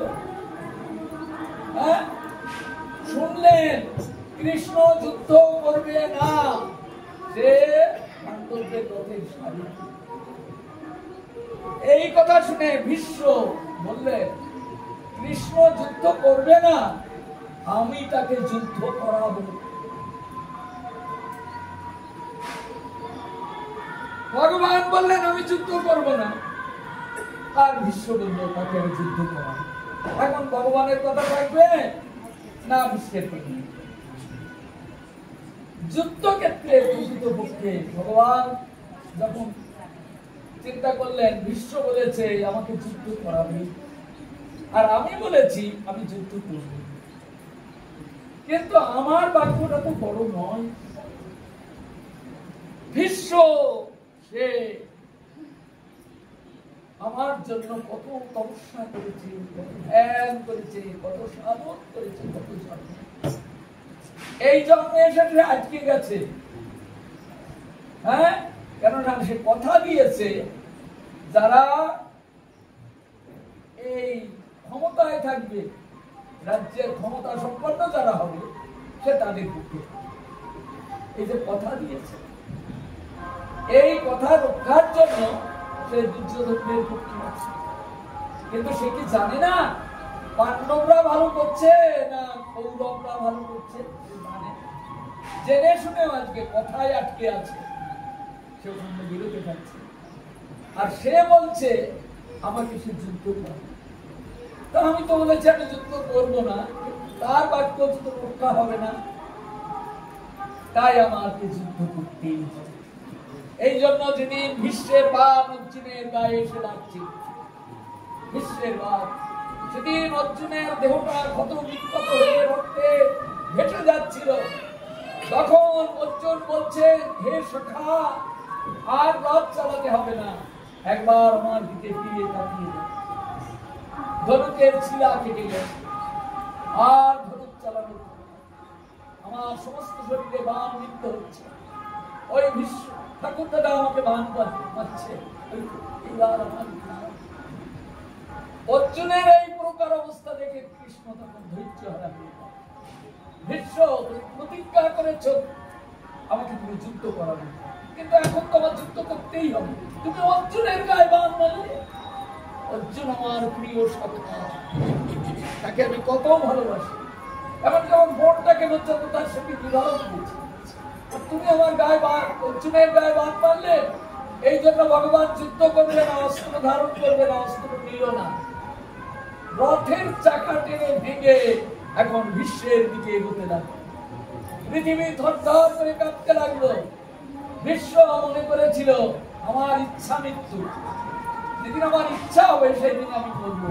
আজকে মনে করলো গোবিন্দ আমার দিকে এগিয়ে আসছে, আজকে যদি আমি বলতে পারি তাহলে আমি গোবিন্দকে দর্শন করতে করতে আমি মৃত্যু সজ্জায় শায়িত হতে পারবো। এমন দিন আমি আর পাবো না। তাই ভগবান যখন এগিয়ে গেলেন তখন অর্জুন তখন উঠলেন, শক্তি পেলেন ভগবানের কৃপা। আবার বানের ছিলা টেনে দিয়ে লাগিয়ে অর্জুন বাণ নিক্ষেপ করলেন, আর সেই বাণ বিশ্বের সমস্ত শরীরে গিয়ে একেবারে বৃত্ত হয়ে একেবারে সর্বসজ্জায় শায়িত।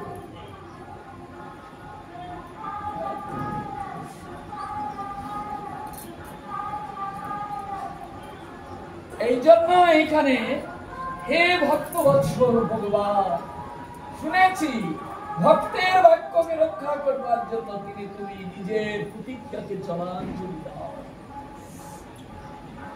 আমাদের জন্য তুমি আজ এই জগতের মাঝে সে অবতীর্ণ হয়ে ছোট্ট নরবালক রূপে তুমি আজ এই মধুর লীলা করছো। কেননা ঋষিপাদ নারদ বলেছিল স্বয়ং ভগবান এসে যেদিন আমাদের প্রবেশ করবে সেদিন আমরা এই বৃক্ষ দেহ থেকে পরিত্রাণ পেয়ে আমরা দিব্য দেহ লাভ করবো। তাই আমরা বুঝতে পেরেছি হে ব্রজবালক, হে নন্দনন্দন, তুমি ছোট্ট গোপবালক নও, তুমি স্বয়ং ভগবান ঋষিপাদ নারদের বাক্যকে রক্ষা করবার জন্য আর আমাদিগকে হেতুকি করুণা করবার জন্য আজ তুমি এই মধুর তুমি অবতীর্ণ হয়েছো।